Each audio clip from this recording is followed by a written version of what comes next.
Welcome to the Goodyear City Council meeting. We're excited to have you be a part of this important public process. Tonight, you will have the opportunity to address City Council on both non-agenda and agenda items.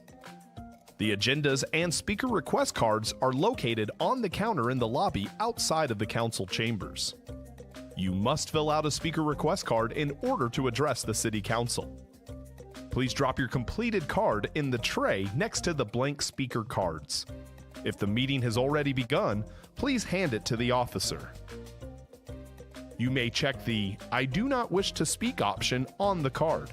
This allows you to still voice your opinion on an item on the record without having to speak. In accordance with the Americans with Disabilities Act, please contact a staff member if you need any assistance. Public comment on a non-agenda item will take place during the citizen comment portion of the evening. These are items that don't appear on tonight's formal agenda.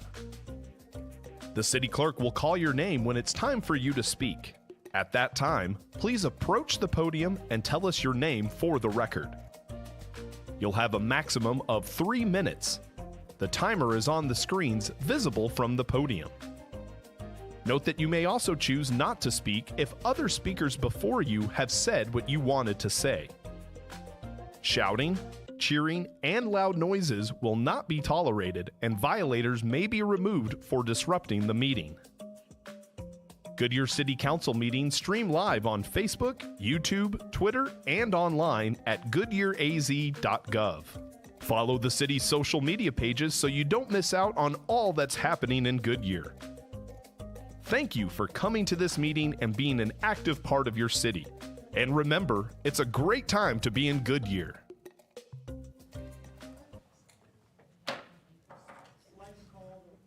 I'd like to call the regular meeting to order for January 23, 2023. Everybody here? Let's see what we got here. Please join Vice Mayor Cano in the Pledge of Allegiance and invocation. Everybody's noted as being here. Go ahead. The flag. I pledge allegiance to the flag of the United States of America and to the republic for which it stands, one nation, under God, indivisible, with liberty and justice for all. Father God, we are grateful for our many blessings and for the opportunity to welcome you into our meeting. Give us wisdom as we address the matters of the city tonight. As it has been since 2020, we start 2023 facing uncertainty with forecasts of recession to come. From the pulpit yesterday, Pastor Greg Brown prophesied that you have marked this region for prosperity and protection. Should there be a recession, there will be areas in the nation that will prosper, and Goodyear is such a place. I receive that word and declare it for our city and for our neighboring cities in the West Valley. I bless the businesses, developers, and investors who have chosen Goodyear. I pray that they will prosper and thrive this year, as well as our local schools, employers, and the residents who live here. Lord, we're grateful to continue to give thanks for our police, fire, and military. We are grateful for their courage and strength to serve us. Protect their minds, bodies, and spirits from trauma and adversity, and protect them all from forces who oppose them. We ask this in your name. Amen. Thank you. Now it's time for citizens who would like to address the City Council on any non-agenda items within the jurisdiction of Goodyear City Council. Any speaker cards? Yes, Mayor. Jennifer Barber. Come on up, Jennifer. I think you know, but I'll go ahead and start it out. The City Council will listen to comments and may take any of the following actions: respond to criticism, request that staff investigate and report on the matter, request that the matter be scheduled on future agenda items. You're limited to 3 minutes. There will be something up there that will tell you that you got 20 seconds left, so fire away. Okay, thank you so much. Good evening, Mayor Pizzillo and members of the council. My name is Jen Barber. I am a small business owner up in Estrella and a resident of 18 years. First of all, a shout out to Jeremy. I know he's not here tonight. Maybe he's at home with his ribs watching. He is doing a phenomenal job with the LEAD program. I love it. I can't get enough of it. So thank you so much to Jeremy. He has a perfect personality for that program. I know many of us are here tonight because we are super excited to see what the plans are for this All-America City as we move forward. but I have a couple of questions. Can we do this? The bigger question tonight is, how can we help? First of all, let's talk about small businesses. Right now, every business in the city of Goodyear pays a $75 annual fee. How can we help? Is it possible for the city of Goodyear to take a look at a tiered fee schedule? Phoenix does it, Bisbee does it, and Bisbee I'd pay $47. So maybe we can check and see if we can do something to make that burden a little bit more proportionate to the size of the companies. Second, the Goodyear Post Office. Is it outgrown? Do you think it's outgrown its space, its site? I do. If you've ever been there in the middle of December, you're lucky if you can find a spot. Goodyear has a history of being a collaborative city. So why don't we have someone tomorrow call the federal government and say, hey, what can we do to support each other to either make wonderful improvements and help either rebuild, relocate, or just at least improve on the current site that we already have? How can we help? Can the city of Goodyear provide passport services here at the city of Goodyear? How can we help? Can the city of Goodyear add a drop box for American flag disposal? Something so that we know that our fire and police are properly disposing of our American flags when they need to be replaced. And let's talk about fire services. How can we help bring down fire response times? Right now, more than half of the fire response times are over 8 minutes. I know that what you see, the stations look like they're 5 minutes, 6 minutes, but in my last FOIA request, I broke that down by 4 minutes, 6 minutes, and 8 minutes. Half of those calls average over 8 minutes. I am the victim of an arson fire. My very good friend lost her entire home. 8 minutes, 4 minutes, would her dog still be alive? These are really important questions, and I want you to think about fire and police services as we move forward tonight. Mayor Pizzillo, you said in a candidate forum last summer that you were in favor of 4-minute response times, and I fully support you. I look forward to seeing how that you're going to do this, and how can I help?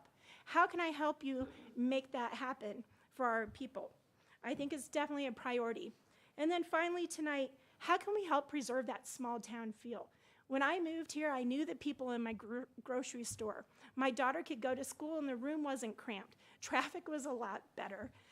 Right now, the emergency times in the wait room are 6 to 8 hours. Water is a huge issue, and so how can we help? How can we preserve that small town feel of Goodyear that we all love so much? I've been here for 18 years. I want to stay here for even more than that, and I'm happy to help you in any way that I can. Thank you so much for all that you do. I wish you the best of luck in moving forward. Thank you. Thank you.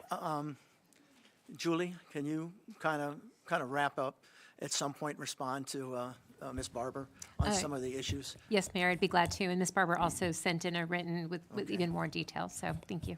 Yeah, as far as the 4-minute response times, more money for fire stations and more money for response times would be of great help. And hopefully the state working on things down there at the legislature will not take some of our funding away that goes towards that. So I appreciate that. And again, you're right, I am for reduced response times. All right, next, will the city clerk? Yes. I have one other. Oh, you have one other? Okay. Yes, Marcia DeSalvo. Marcia?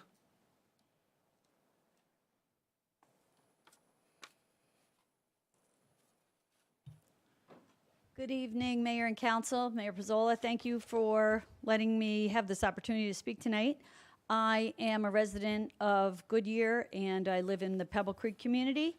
And I wanted to talk to you tonight about something that's been evolving over the last 2.5 years that we've lived here. We are not right on top of the 303, but you would not know it because the noise from the 303 is getting worse and worse as more and more development occurs in the form of warehouses and truck traffic. I had reached out initially, for example, when we moved in or when we first chose our lot, it was very quiet in the area, and we were very excited to live in a nice, quiet community. However, over time, the 303 did evolve, and we are hearing more and more noise, and it's really interfering with our peaceful enjoyment. I had written to the AZDOT back in 2021.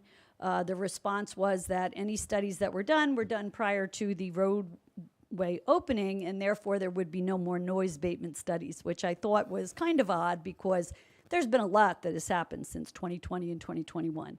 My last communication with the AZDOT was on January 10th of this year, at which time they said they did just finish some additional work where the section of US 60 between 303 and 101 occurs, and they had done some sound mitigation, some noise walls there.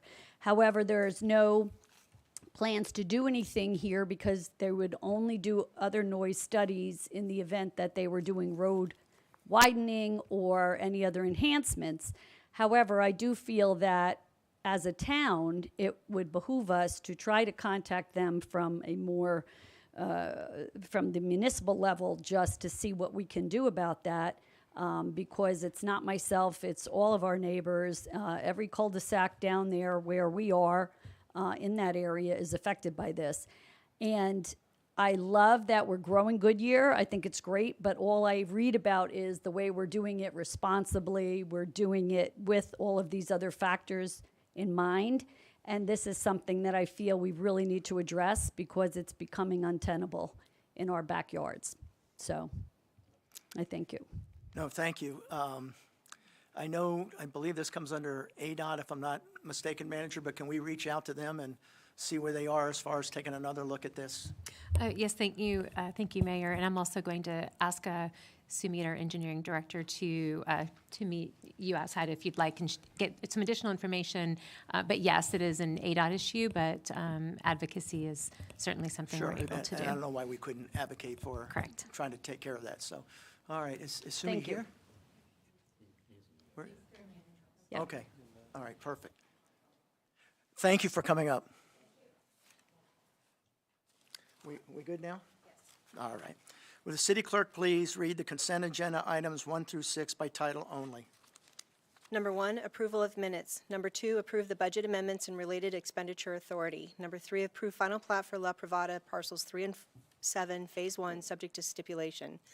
Number 4, authorize the mayor to enter into an intergovernmental agreement with City of Glendale to utilize the landfill. Number 5, approve and authorize the city manager to execute a memorandum of understanding, MOU, between Goodyear and Salt River Project, SRP, where SRP agrees to subsidize the annual cost of the Waterfluence water budget efficiency software currently utilized by Goodyear to provide efficiency metric data to water customers with large landscapes. Number 6, authorize the expenditure of design funds for approved fiscal year 2023 CIP project number 42046, Cotton Lane to Estrella Parkway to Cotton Lane Bridge project. Does anybody on the council wish to remove an item from the consent agenda? Seeing none, will the council please enter a motion and a second to approve the items? Sorry, it was there. See a motion and a second. You got the voting opened? Yeah. Go ahead. Everybody vote.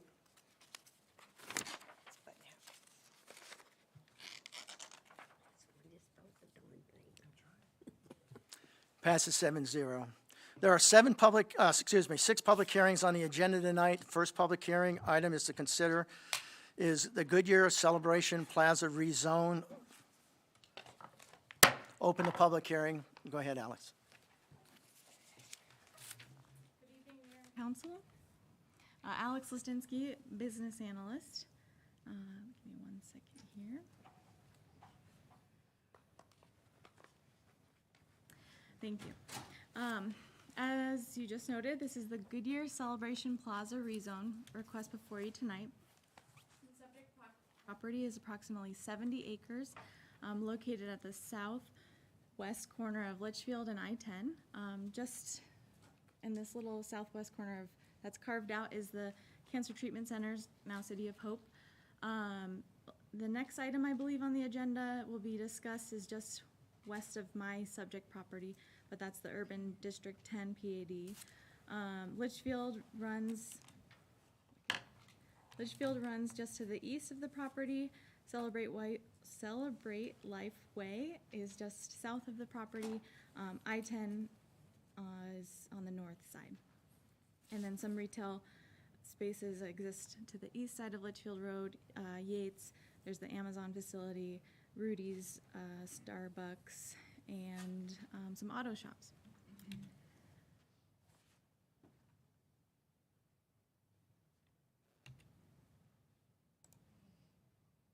Having a second of technical, here, oh. Okay. The subject property today is all zoned planned area development or preliminary planned area development. This west half is actually part of a planned area development, which I'll show you that outline in my next slide. The east half is part of the Goodyear Palms Plaza PAD, which I will also discuss. To the north, the I-10 and the vacant land is zoned agriculture. CTCA is part of the planned area development. Directly south, this used to be anchored by Fry's. Now it's a mix of uses, but is zone C2 general commercial. And then to the east is that Palm Valley Crossing planned area development.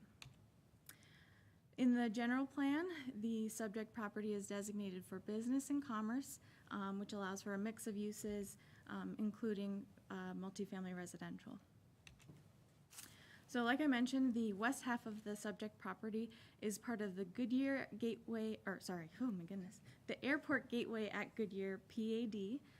It's designated as business park and restricts uses that are similar to the CO Commercial Office District and the C1 Neighborhood Commercial District.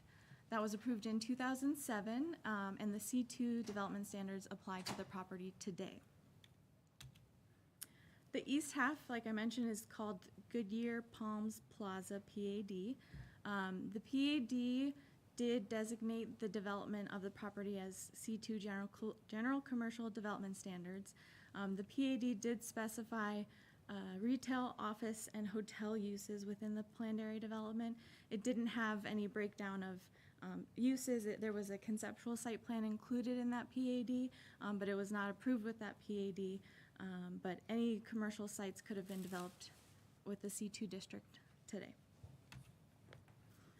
The Celebration Plaza PAD request before you tonight is a rezone to a mix of uses with a PAD overlay, including approximately 14 acres of MF24, 17 acres of MF12, 15 acres of commercial office, 11 acres of C2 general commercial, and approximately 10 acres of a hybrid zoning district that allows for MF24 after 8 months, nope, I'm going to say that wrong, CO commercial office post-adoption of the ordinance, and then a 18-month period where after 18 months it can be developed as MF24. I'll get into a little more details in a few slides on that. But the PAD also includes a few development standards and design guidelines that are modified within the PAD.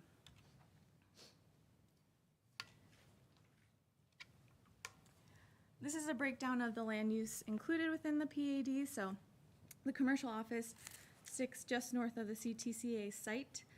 This blue and orange is that hybrid district area. 18 months following the adoption, if approved, would be designated for strictly commercial office. Following that 18 months, if the site is not developed or in progress of being developed, it can be developed as MF24. The MF12 district is just east of the CTCA site. This exhibit shows park open space amenity that the developer has committed to.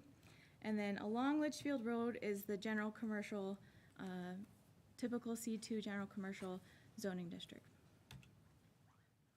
So for the MF12 standards, there's the deviation that is requested from the MF12 standards is to change that density. Right now it's a maximum of 12 dwelling units per acre, but to change that density from 10 to 15. So minimum 10, maximum 10, 15 to, oh my goodness, maximum 15 dwelling units per acre. The other additional standard that we included in the PAD was to allow this development to be subdivided. So we've seen that recently with the Curve development, I think BB Living as well, platting those lots that are a little bit more dense for future buyers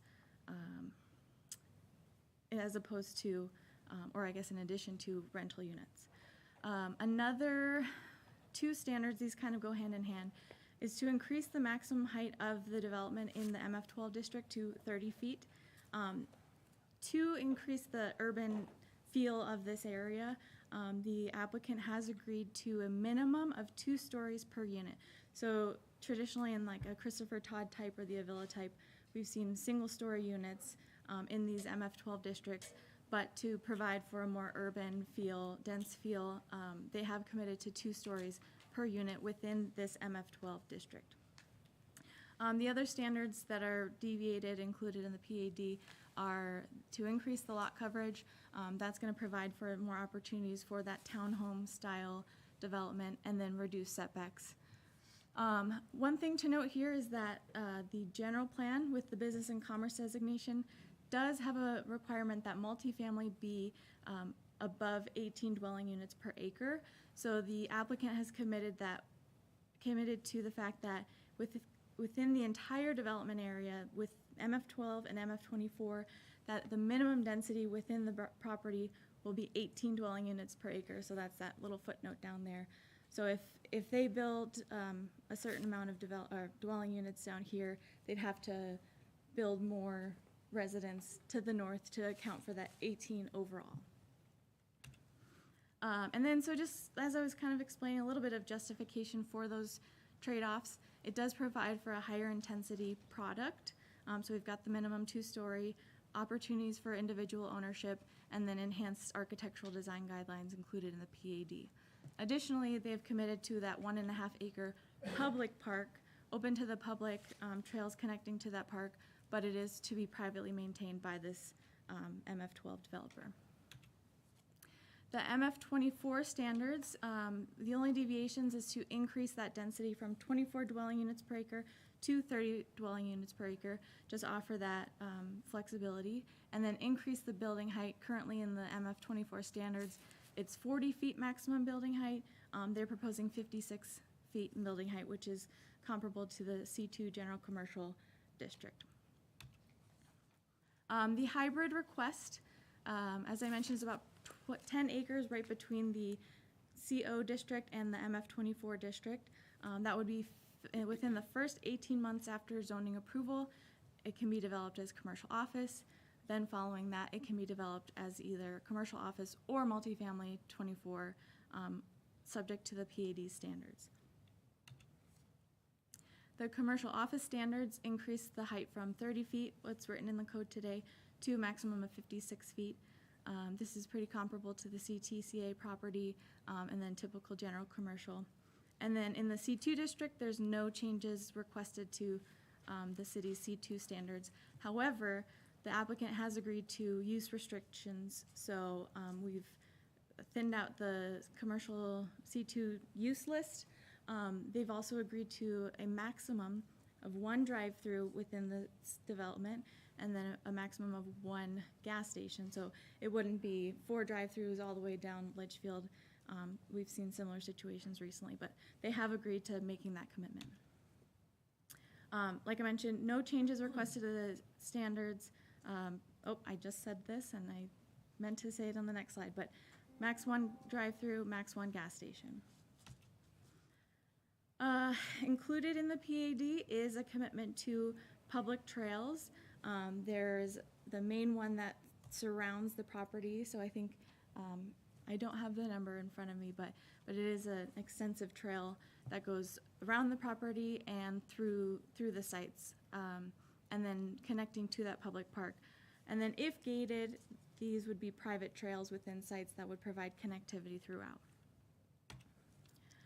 These are just the list of evaluation criteria that staff found to be the request in conformance with that general plan designation. We found the site to be suitable, compatible with adjacent land uses. I'm not going to read all of them, but included in the staff report, there was additional evaluation provided. Public participation, we did have a neighborhood meeting at City Hall on October 18th. There was actually 4 attendees, 3 of which were employees of the Marriott Hotel just south of the property, and they were just curious and interested in what would be developed just north of the site. And then 1 was a resident who was in across the hall for a different meeting. She was just curious about what it was being proposed. She was actually excited about the trail that was proposed in here. She wanted more opportunities for that. We did provide notice as required by the zoning ordinance for public hearings. In my slide, I talk about no objections. In the last week, we have received 2 objections via email. I think they all went to council. At the Planning and Zoning Commission public hearing, there were no objections received. That was January 11th. And Planning Commission recommended approval, 6-0 at that meeting. Staff found, like I said, it to be in conformance with all the evaluation criteria and recommends approval subject to the draft stipulation, or subject to the stipulations in the draft ordinance included in your packets. That completes my presentation. The applicant is here and has a presentation available or can answer any questions. Thank you. Would the applicant like to say anything at this time?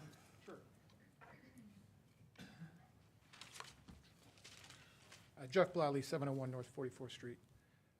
Mayor and Council, thanks for allowing me to speak.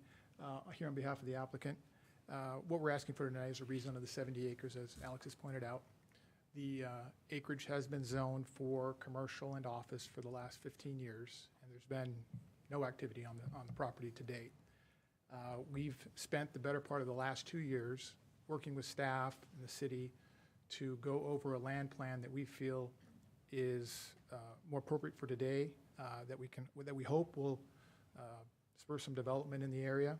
I think when the property was originally zoned, I believe, I'm sure the thought was that the Cancer Treatment Center may spur some medical office development. We're hopeful that that still happens. It hasn't happened to date, but we've set aside the 15 acres that Alex pointed out for medical office in the right spot in the property. The site really isn't a commercial anchored type of property. We don't envision this ever being a supermarket type of site or Walmart type of site. There's just so much of that in the area. In fact, the 2 commercial sites just south of us at the intersections of Van Buren and Litchfield were both grocery store anchored sites that have kind of changed to a church and a Goodwill anchored sites now. So we really think that the commercial that we're providing, the 11 to 13 acres along the frontage, is really appropriate for this area. We think we can bring some users in there. We've had discussions about limiting the drive-throughs, and we've agreed to do that to just 1 drive-through. So we're hopeful we can get some sit-down restaurants, some hotels, that type of user in there. We think that that's really appropriate for the site. We also think it's important to bring in the residential, and we've worked with the city on the 3 different housing product types that we're bringing in. We've got the rental units, but we've also got for sale units on smaller lots. And that's why a lot of the development standards had to be modified in order to subdivide within the MF12 zoning district. So we're hopeful that we can move forward with that. The unique thing about the project is we do have that 1.5 acre park that Alex pointed out. That'll be a public park, open to everybody, and we've situated it right in the center of the property, right next to the Cancer Treatment Center. So we think it'll be used by persons visiting there and working there, and as well as folks residing and working in our project as well. We didn't put it behind the gates. We didn't put it behind the fence. It's right out there in the public. It's also important that the main trail that envelops the entire project is about 1.5 miles, and that will also be outside the gates. So it's not going to be inside the gates. It'll actually be, if there's a multifamily piece up closer to the I-10, there'll be a trail between, their fence line and the I-10. So you'll be able to circumnavigate the whole project. There'll be private trails internal. If there were some gated communities, they would have private accesses out to the public trails.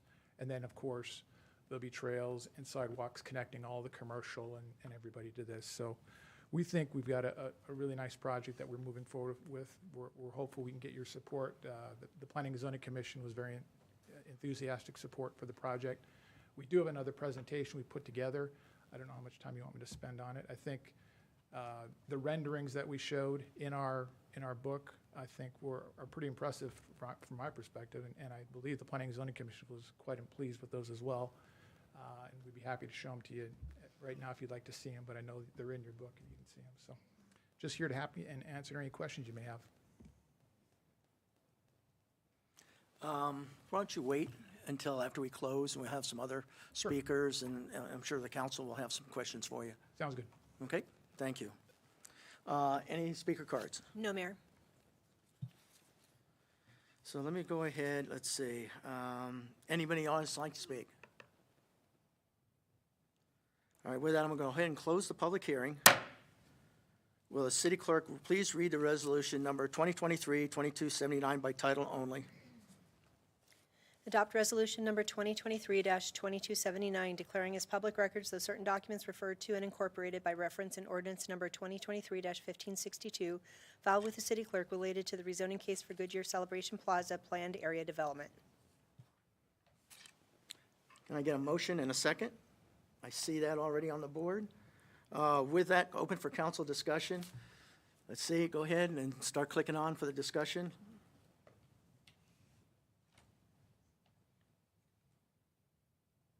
Two, okay, I've got, let's see, Vicky's up first.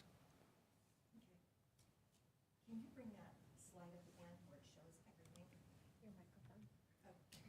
I forget. Bill. Yeah, I'd like to see that slide again, please.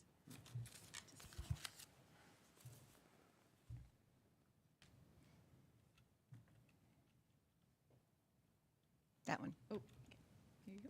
Yeah. Okay, first of all, I have a question. The most important thing to me is the Cancer Treatment Center. And do we have any ideas of how they feel about this? Mayor, Councilmember Gillis, there was a letter sent to the council regarding support for the cancer treatment centers. I would ask the applicant, I know they've worked pretty closely with them, so that maybe he's already standing. Okay, great. Thank you, I forgot to mention that. We did get a letter from the Cancer Treatment Center, the director over there, and he supports what we're doing, and we've had multiple conversations with him over the course of while this process has been going on, and he's been very supportive of what we're doing. So I think that letter that you have from the Cancer Treatment Center is in the record. Okay, because that would be really important to me, is not to push them out, because we're pretty lucky here in Goodyear to have them. Right. And this is a pretty big development, and I want to make sure that we're not upsetting them in any way. Yeah, one of the things we did, kind of at the last minute was to create that 10-acre hybrid parcel. Mm-hmm. So the 15-acre parcel will support about 300,000 square feet of office development, mm-hmm. which is quite a bit of office development. Do we know anybody that's going in there yet? We don't. I mean, because that's going to take 18 months before we know something, right?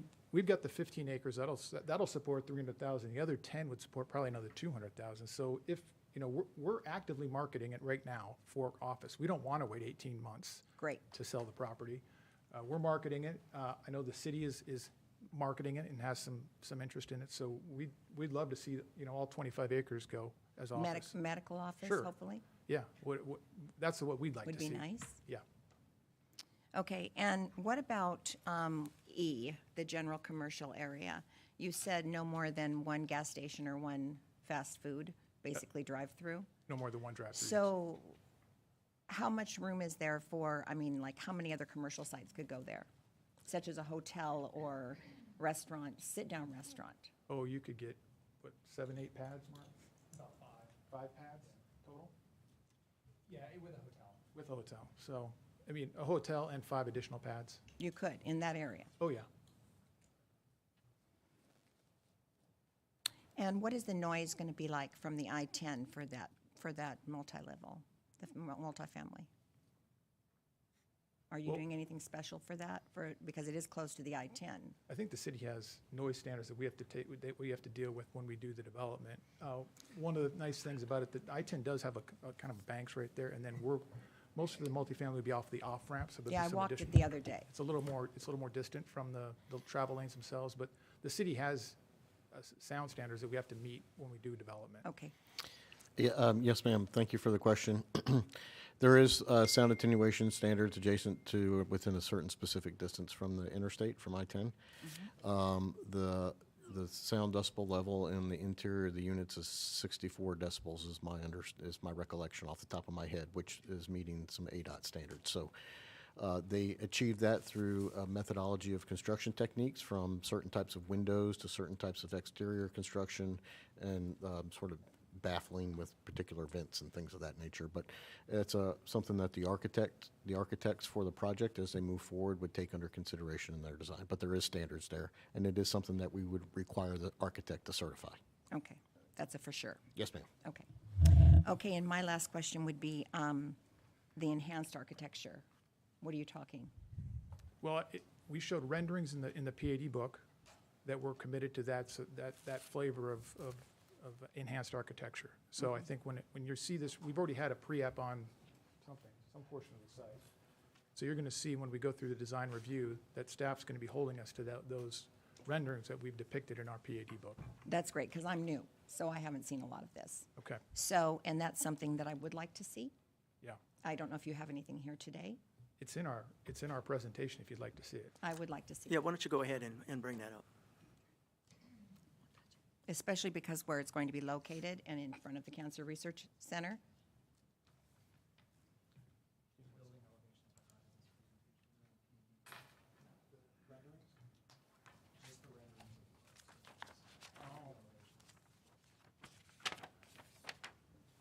Do you have the PAD book?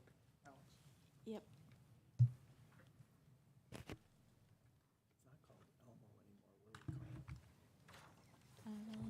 Can I have this other Epson Elmo? It's always Elmo in our hearts. That's right.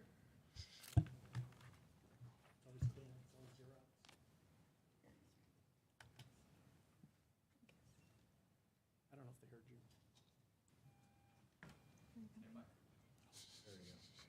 Oh my gosh. Takes police to do that? Dang.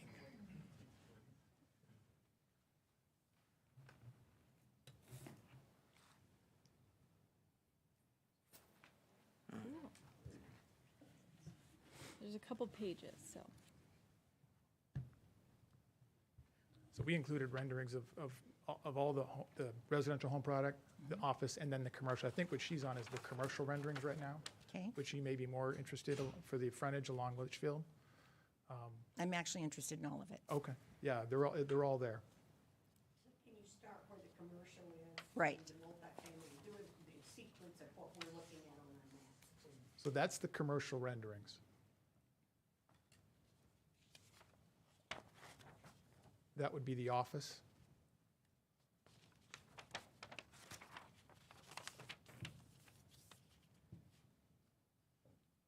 That would be the multifamily 24.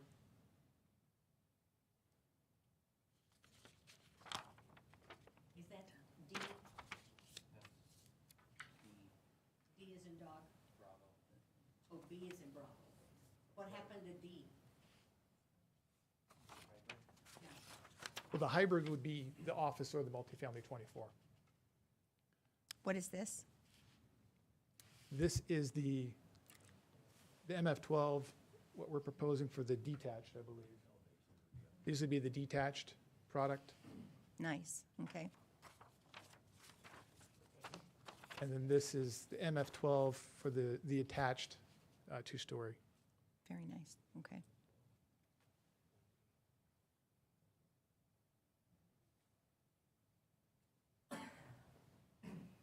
Is that it? Yes. Can you go back to the office, please, the office building?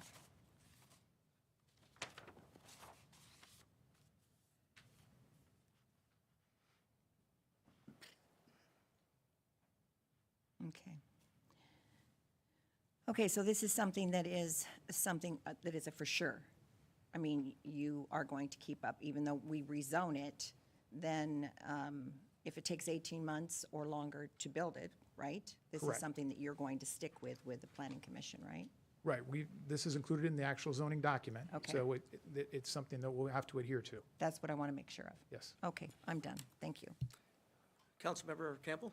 Okay, so my question is the multifamily versus commercial. Multifamily versus commercial. One more, there you go. Are you building the multifamily first or the commercial first?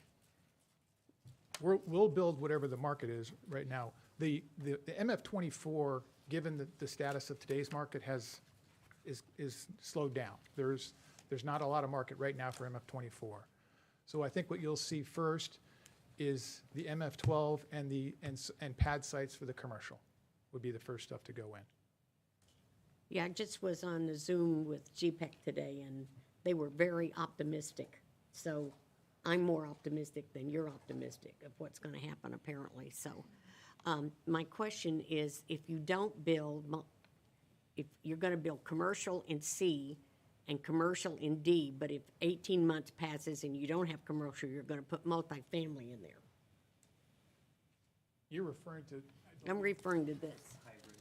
hybrid, okay, so the hybrid parcel is commercial office, so that would never be commercial. It doesn't allow for typical C2 type of uses, it's an office type use. So it's either gonna go office, or if it doesn't go office, then it could go either office or multifamily. That's parcel D. D, correct. Okay. And then parcel B, you want multifamily, and is that MF12 or MF24?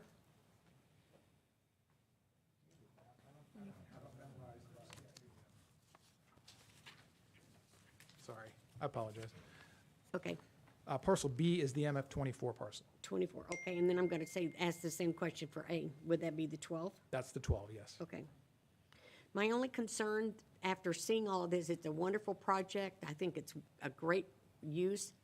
It's the last of our freeway. It's all we have left in Goodyear. Once it's gone, we have no frontage road left to do anything with at all. And in talking to some of my mayor friends from the East Valley, they say, don't give the land away so easily.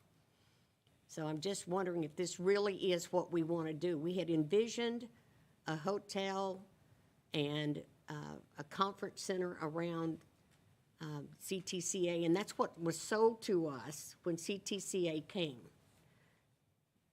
They came and built their building, then they bought the 40 acres, and that's what we envisioned. And we were hoping that it would be a complete medical center there and let CTCA be the crown jewel in the middle, because the doctor's office or the plastic surgeon's office or the dentist or whatever would be all around it. And I'm really concerned that we're sticking a bunch of houses in there, and it's very troubling. I'm sorry to say. I thought it was a wonderful idea until I actually got out and walked the project, looked at it, and realized this is it. Whatever we do, you can't turn it back. So I'm really in the middle. So, but I'm just letting you know. I'm on the fence. We've preserved the piece of property that has the best freeway visibility. Most of the multifamily is adjacent to the off-ramp, so it's really not that visible. And that particular section of I-10 has a bank to it, so when you're But it doesn't have much of a bank. I mean, y'all are talking about, we have noise, we have all of this stuff on the books that we're supposed to have good windows and the noise and this, that, and yet we have people from Pebble Creek coming in complaining about the noise from the 303, and we can't give them any relief. And I don't want a double standard here. I don't want to build a bunch of apartments and homes right on I-10, knowing that they're not going to have any peace and quiet in their backyard because of the noise. That's what worries me. The offices are only during the day, but I don't know. That's just my concerns. So that's it. Thank you. Brandon?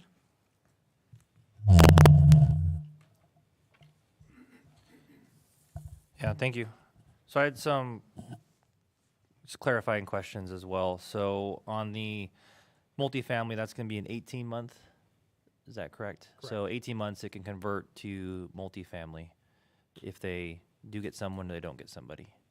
Correct. Okay.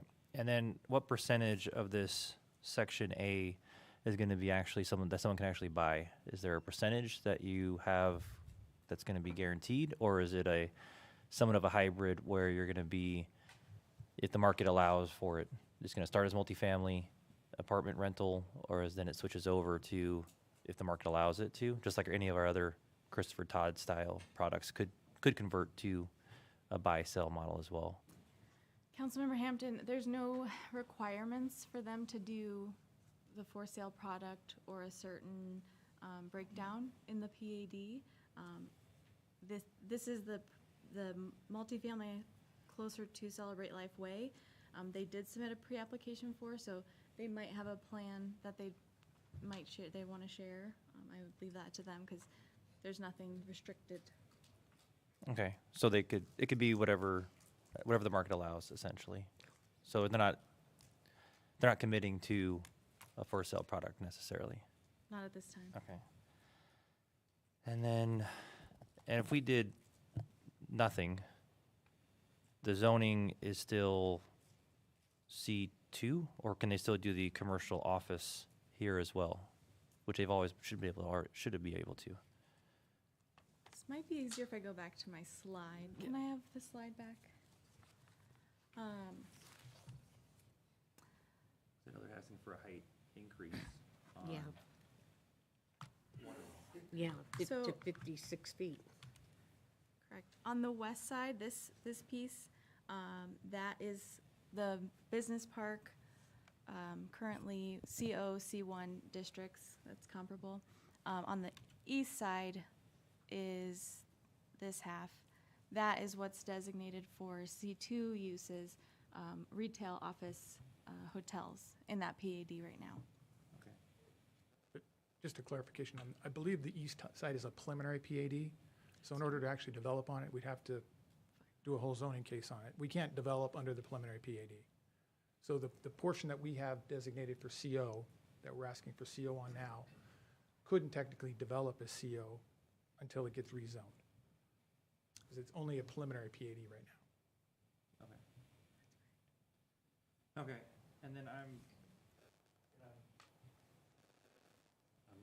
not on, okay. I'm back. And then,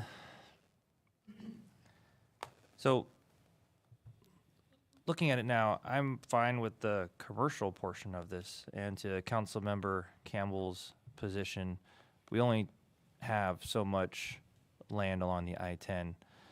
I'm not okay with it as it is presented today.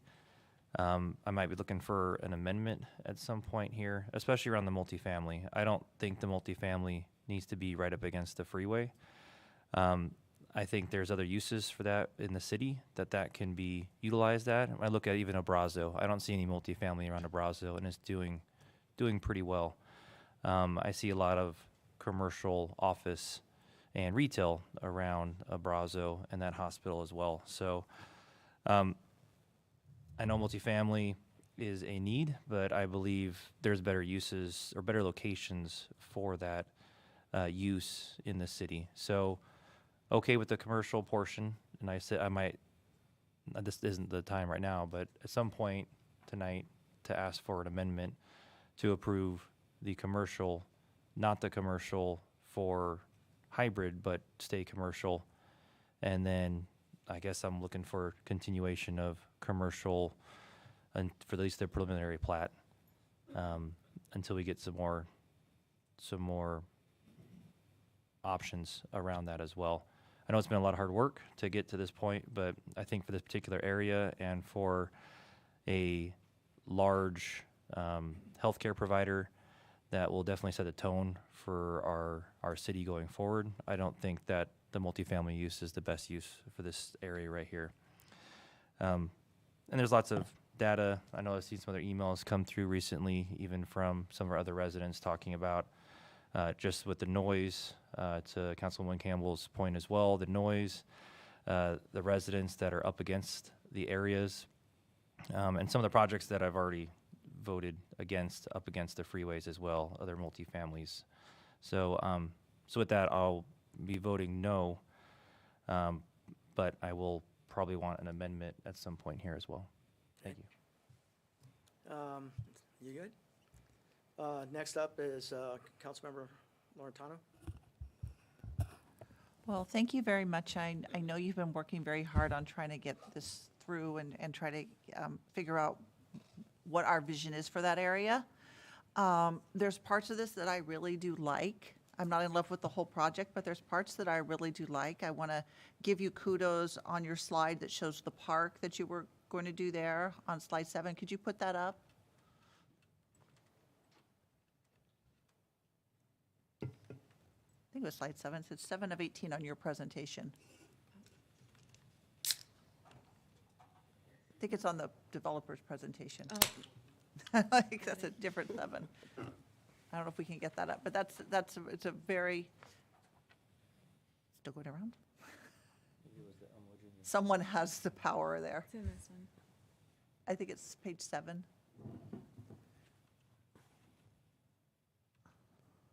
see the little, it's got the little, Next one. the next one. Next one. That one, that one. And that is how you envision, right, the park? Okay. The only thing I would add, I'm not sure if it's there, would be the covered, we always cover the tot lots for the children here. Oh, okay. So that would definitely be, so I do like that, the water feature. I think that's in a great position where you can walk from cancer treatment. Those are the type of features I like. I really do like your frontages for your commercial. I think that is very nice. It's very modern, different than what we have. I'm very positive on that. The area that kind of gets me is that transition, the 18 months. I'm not very comfortable with that in this market, as was brought out, even in our prayer today about the economic conditions that we're looking at and the increased interest rates. I think we're setting that up. If we approve this, I would be concerned that we're basically setting that up for definitely to be multifamily. Because I don't think in 18 months, I just have those concerns with the economy, the continued rise in interest rates, how that's going to take effect right now. So I do have concern about the 18-month window that you can revert it back to multifamily rather than commercial. And then the multifamily, I still think there needs to be a little, I'm not in love with the frontages. I think they look the last one with I think it was the MF12 or with the white, just looked very kind of drab to me. We've actually had some conversations with staff about the paint colors. Yeah, it's There'll just, be- we went from gray to white, and Yeah. whitest and cream. So I really don't think, for me, we're there yet. I do have concerns about putting that, this is really the last gateway, I think is a good way to phrase it, that we do have into the city. And that I'm just not there with the type of multifamily. To put multifamily there, you really got to have something that's, I want to say almost shock and awe, that's just so unique that someone's going to say, okay, this is the exit I'm off this exit ramp. Am I going to be looking at cream stucco, or am I going to come down that exit ramp and I'm going to see something, if you're going to put multifamily there, something with some glass, some windows, something very modern, something very almost explosive that someone's going to say, wow. So I'm not opposed totally to having multifamily there. It's just I'm not seeing it in this plan. So at this point, I'm not a yes. Can I get to yes? Possibly at some point, but just not with those things in the 18-month. That just gives me heartburn right now. I'm sorry. Councilmember Stipp? Thank you, Mayor. I've got a couple of questions on this. We talked a lot about the 18-month hybrid feature. Why is that in place? Somebody? It doesn't have to be Alex.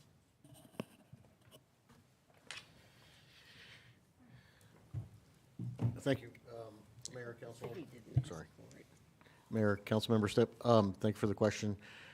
Essentially, we proposed that to the developer in order to provide a window of opportunity to work in order to land something other than apartments adjacent to the interstate. So it was a compromise that the property owner and the developer were willing to make with the city in order to give us an opportunity to have something other than apartments adjacent to the interstate. So that was city initiated, not developer initiated. It was part of the negotiation with the PAD, yes, sir. Essentially, it was us initiating it. But we yes, asked sir. for it. We asked for it. Yeah, okay. So, and the compromise between what was being asked and what the property owner and the developer was, 18 months seemed to be satisfactory on both sides. Yes, sir. Initially, we asked for 24 months, and we landed on 18. Sure, could have started with 36, right? We could have, yes, sir. Okay, so, so the 18 months is not developer generated, so I'm just going to kind of summarize that. This is consistent with the general plan, so we're not looking for a general plan amendment or anything else. So CTCA is supportive. I gathered that as well. I'm just trying to gather everything else, the notes that I've been taking. Urban density. That's really what we're talking about here. Why is that so important from a planning perspective? So Alex will chime in here as well. The general plan has some minimum density requirements for housing units in the business and commerce section of the land use designation. which is 18 units an acre, and so that's the threshold that they have to get above. And so we asked for that in order to get the support of the general plan, and then additionally, more rooftops there is, in a location is better because it better supports the adjoining commercial, and is a community benefit from that perspective. So a more dense population or residential centers are more advantageous to all the businesses around there. Yes, sir.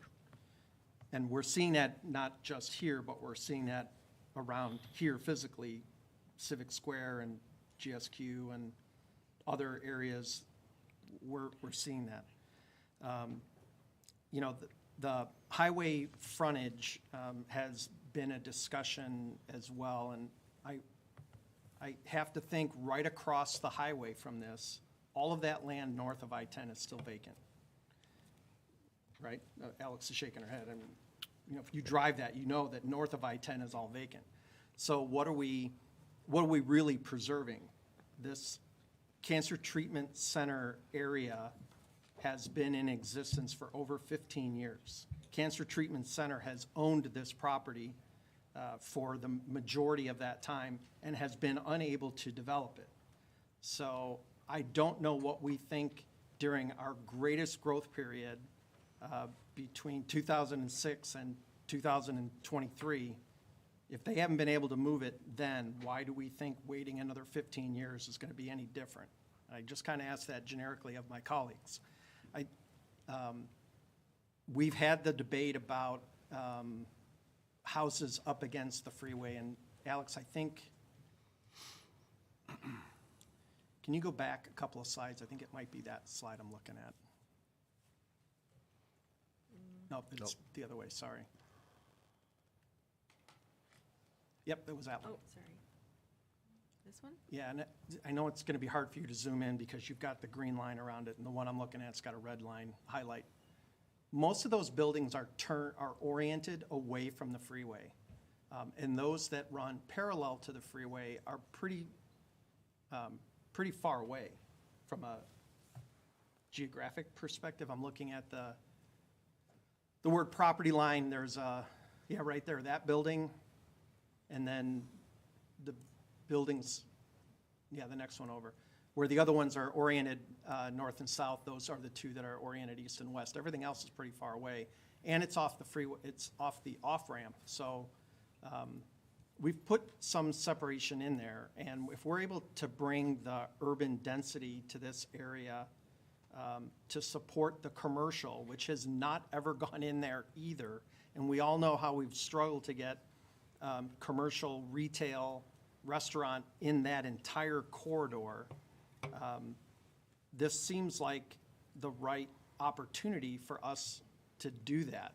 Plus, we're adding a park next to Cancer Treatment Center, and I agree, Wally, we had the vision of that whole area was the Cancer Treatment Center patients can go for a walk, they can, be in that area, they can walk to a restaurant, the hotels that were built right down the street, the families could stay there, or the patient could be there, and it was a short, et cetera. None of that CTCA vision materialized, but now we've got an opportunity to take advantage of the current market to make it go. And if we initiated the 18-month hybrid scenario, I can only imagine it's because we've got something up our sleeve, or at least we're getting a temperature reading from somewhere that says this is a potential viable scenario. So if none of that is going to work, and there's something else that we can do to bring this along, I hate to lose 18 months or 2 years worth of work on staff's behalf and on the applicant's behalf to, if we're close enough to the finish line but not everybody's there, perhaps we table this project and we ask them to go back and look at it, as opposed to voting on it straight tonight. But we're getting offices, we're getting the urban density that we want around that area, and we're bringing in some restaurant pads, and there's even a pad for a hotel. But I mean, quite honestly, I don't think we're going to get a hotel there. We haven't gotten one in 15 years. They seem to be locating elsewhere. And that conference center and all of the grand office space we want, the plan is to bring it here, to GSQ, not spread it out to that part of the city. And we all know, and we should know, what is happening with the market, and timing is critical. And I think the time of what was originally thought was going to be this whole medical campus of things, that died many years ago. So let's look at what we can do today and perhaps move this forward. That's all I got. Vice Mayor. Well, I've had the advantage of being on the journey with you for these last couple years, talking about this project, and we've had a number of very frank conversations about what we liked and didn't like. And from where it started and where you've come, it's been tremendous. You've definitely have been responsive to our concerns and things that we wanted to see changing, realizing that this mixed use has really been successful here in Goodyear. I think we're seeing it here north of I-10 around GSQ that is promoting business. We added multifamily to our Canyon Trail Shopping Center to give that area a boost as well. So I think we have a model that mixed use works well. I think what you've presented in terms of the urban density, that urban feel, to me, looks like it would be an economic advantage to that area. This could be the catalyst that Litchfield Road has been needing to develop into what it had former glory, but now it needs a new look. I think you've come a long way with the trails and the amenities. Considering for sale units was a big move as well. And I think that the city has worked really hard on this, and my recollection of the 18-month window was that our economic development team felt that they could make something happen in that time. And I would say if we pass this, then there's definitely going to be that pressure to work with you. I know you're marketing it, and we'll have them actively marketing it, because we want it to be the office space. We want it to be the medical whatever, as opposed to additional multifamily. But it was my recollection that they seemed that was a feasible time frame. So I am in support of this project. I think that you have heard our concerns over the times we've been talking about it, and you've come back with a good product. Thank you. Councilmember Campbell. I just had a question. Alex, for 56 feet, is that 1, 2, 3, 4 stories? What is it? Typically, it's about 4 or 5. 4 or 5 stories. And Cancer Treatment Center is how tall? Cancer Treatment Center, when I looked at the plans, it was about 68 with architectural features to the top. So it's not going to go over it? Correct. Okay. And regarding the park, am I to understand that this park is going to be open to all of the multifamily plus the cancer treatment centers, or is it just for the cancer treatment center? The park is public and open to anybody. Okay. Well, as a cancer survivor, recently finishing my cancer treatments, you're so compromised with your immune system, you can't go to a public park if there's other people around. So keeping that in mind, that park could be used by CTCA, but most likely it'll probably be used by whatever's built up there. I mean, I think it's a wonderful use of it, but you're dealing with a different population when you're dealing with folks that are in treatment at CTCA. And that's all I have to say. Councilmember Hampton. Yeah, I'm still not supportive of the project, but I just wanted to address some things. This fallacy about how nothing's happened in 15 years, so nothing will ever happen again in 15 years from now.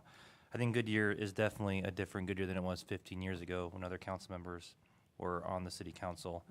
And to cut our future short by saying that we're the same that we were 15 years ago, I think is incorrect and short-sighted. And the whole sunk cost fallacy about, well, we've already put all this time into it, so we might as we have to do it, I think is incorrect as well, logically. So, and I think that why the retention basin north of the freeway isn't done yet is because us as a council have not done an economic development study to push that forward. That's been us to not let that go forward. There's a lot of economic development possibility there, and that's the reason why it hasn't moved forward yet. So I'm still against the 18-month window. I'd hate to see us not get that window, and then there's be more multifamily there. And I'm still against the multifamily being up against the freeway. Canyon Trails is doing pretty good without that apartment complex being done. We've seen a lot of growth there. It could be the other 10,000 residents that'll be moving there, other than that apartment complex that hasn't even been created yet. So, so I think not to count Cancer Treatment Center out, especially since it's been bought by a $7 billion foundation, the City of Hope. I think there's renewed interest there. I think that they are bringing like users to the area that are also interested in it. So I'd hate to lock in the future of this area with something that would maybe choke the Cancer Treatment Centers of America, especially with there's new leadership there that could definitely benefit our city going forward. Because like the mayor likes to say, we're in the forever business, and I'd like to see us look longer term than shorter term. So thank you. Okay, I've got two more, and then we're going to cut, okay? We've got Councilmember Gillis. I wanted to say that I agree with Sherry that the front, if we could do something to really make that front with a wow factor, that looks really great, glass, whatever, something more than what's there. It's not looking bad, but because of where it's going to be located, if there was more of a wow factor there, I think that would make a difference. I also agree with Wally and Brannon. I have several friends that are dealing with cancer right now as we speak, and the immune systems are very, very low. I'm concerned about the park for them as well. I think it's a great idea, but if you've got a lot of people in that park that don't have cancer, you have to be concerned with that. And it's such a great idea. For the Cancer Institute, it's a great idea. Yeah, I mean, there's only so much we can do. We can't make it private just for the patients. I Right. think we kind of envision it for the employees, the doctors and nurses, as well as visitors. Yes, I get that. But that is a point, Wally's got a good point with somebody that does have cancer. With Bill, and because I'm new, this is new to me, you're not saying that it would take 15 years to bring in something again. We could table this issue and come back and look at this soon, if they were to fix some things that you're wondering about? Yeah, my comment about tabling was we would table it, giving them specific direction to look at something. Yes. And then to come back with that, not 15 years from now, but It wouldn't take 15? it wouldn't be a Right, date okay. specific, but it would Okay. certainly be a time specific. Yeah, I was hoping that was what you meant. Okay, that's what I had. And Councilmember, if I could have Mark Reddy, our planner, he could probably address the park issue Okay, as well as some great. of the architectural features. Great, I would like to hear it. Good evening. My name is Mark Reddy with RVI Planning and Landscape Architecture, Hi, Mark. 4900 North Scottsdale Road. Alex, can you pull up the park design that we had up earlier? So I did want to address the park concern that a couple people have brought up. When we designed this park, we actually took that into account. If you go back one more slide, we designed the park in two different segments. We have a passive element, which is more for contemplation and sitting, and we did the water feature, and we have an art mural. And so the south half of it that's in the blue, that's closest to the cancer treatment, is the passive portions of the park. So that area is more secluded, it's more quiet. And then the active area is the northern area where we have the playgrounds and the Great Lawn and some of the picnic areas. And so we did intentionally create two different segments of that park, specifically to keep the kids and the noise and the active stuff on the north side, and keep that passive area with the water feature that can drown out some of that other noise, and really provide a nice space for people just to be outside and enjoy nature. And we're doing native desert plant materials. We have that mural wall, we have the sunlight garden, and then the water feature in that area. So we did design the park thinking about those comments that you had brought up, so I did want to bring that up. Okay, that's important to hear. That's why I wanted to hear that. Yeah, the second thing was related to the architecture. And I also want, and this was brought up by a couple of you, and I wanted to mention In the PAD book, we created a series of design guidelines that address the exact things that you're talking about. For example, one of the guidelines is that we have to have at least 3 colors. We can't just have one. There's got to be accent colors and primary colors within all of the different site plans. We have to have different roof pitches and roof materials for each of the buildings. One of the elements, and I'm just going to pull this up, forgive me for looking at my phone because I don't have it memorized, but there are a series of architectural design requirements that we have to include, and I'll just read a couple of them.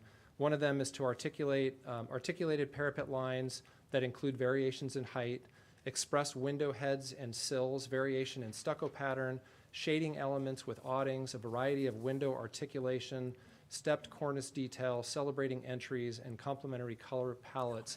So a lot of those architectural design features that you're talking about are built in and required as part of the PAD. Because we don't have users yet, we don't have precise architecture, but what we've done, and working very closely with staff, is develop design guidelines that give the city assurance that whatever the style is, the quality and the materials and the detailing is going to be at a high level. And so I just wanted to point that out, that is a requirement in the PAD document, regardless of the architectural style that we pick. Those details have to be provided. Thank you. Councilmember Loretano? I guess my question was, if, I think you brought that up from Councilmember Stipp, was if we could table this, if that would be a possibility, because for me, it's still that 18 months. I know that might have been something that we might have started at 36 months. I might be more comfortable to a 24 to a 36-month period with the economy where it's at. I am not comfortable with an 18 months with everything that's changed, and literally the interest rates in 4 months have gone up more than they have in the last 20 years. So I am not comfortable with that specific right now. Because the thing when we first started on this journey with this area was my bugaboo was the too much multifamily on the freeway. And if that 18-month reverts, that's the one thing I didn't like. That was my big no. At the very first meeting we had, I was like, too much, too much. So if we can work out something where, you know, we have some confidence that we can get past this slow cycle and we can move on and then have the medical there or keep that commercial, then I would probably be more with it than we make sure we've got the highlights of the property. So that's just my thoughts. I'm not sure exactly what the procedure is to do that. So I guess that's an attorney question. No, maybe table, and let me go ahead. First thing I want to add is, for full disclosure, my wife's a patient at Cancer Treatment Center. So the first thing I did when I became mayor was to talk to Kevin Tulipana, who is actually the CEO of the place. And because I'm a big proponent, I do not want the Cancer Treatment Center to be impacted negatively in any of this. And I asked him specifically, will any of these projects that's going on, and asked him to talk to the owner, impact your ability to move forward with any of your expansions? And the answer was no. Okay, so they weren't opposed to any of it because they felt what they had from land standpoint and what they were going to do, because they looked to expand, they could do it with this project, just so that everybody knows that. The 18-month deal came about because there is something I can't talk about that has to do with economic development that they're working on right next to that place that needs that extra land. And the deal was to get more time to do that negotiation. And they didn't even want to do that. They wanted it all to be what do you call it, residential or apartments. So if the council as a whole thinks that maybe that's an issue to get over the hump, maybe it may be best to table at this point, go back and provide some direction on maybe either tweaking that or some of the design guidelines to make sure that it gets some of the concerns that are up here as far as that goes. But that's the reason for the 18 months, and that's the reason that Cancer Treatment Center, I would imagine that commercial was set aside for them. But I was directly told from him that it will not impact their ability to move forward. And they expect to expand. So just so everybody knows that this is not hindering the Cancer Treatment Centers. Now, if you want something else there, that's so be it, but it's not hindering them. Okay? Just so that you know that. All right? So with that, I guess, do we need, talk to the attorney, do we need a motion if we want to table at this point to provide some direction to them to see if we can come back and tweak it a little bit? Mayor, if I could, Tom would like to talk. He's the property owner. Okay. Mayor, members of the council, for the record, my name's Tom Blake, 1924 East San Miguel in Phoenix. One, appreciate fully the comments, the work of the staff. You know, it's been a long process. I appreciate your honesty, and I'd like to give you the respect of, you know, kind of the same from us. You know, the comments that you're talking about on the design stuff and some of those things, you guys are going to have multiple bites at the apple. You know, with the site plan, this is just zoning. With site plans, with, you know, the plats and the improvement plans that will be coming through, we have every intention of doing a first-class, you know, mixed-use master plan, period. It's been a long time coming because the family that owned the treatment center and the surrounding land, as you all know, has wanted exactly what all of you are talking about. Wouldn't it be great to have this complex out there?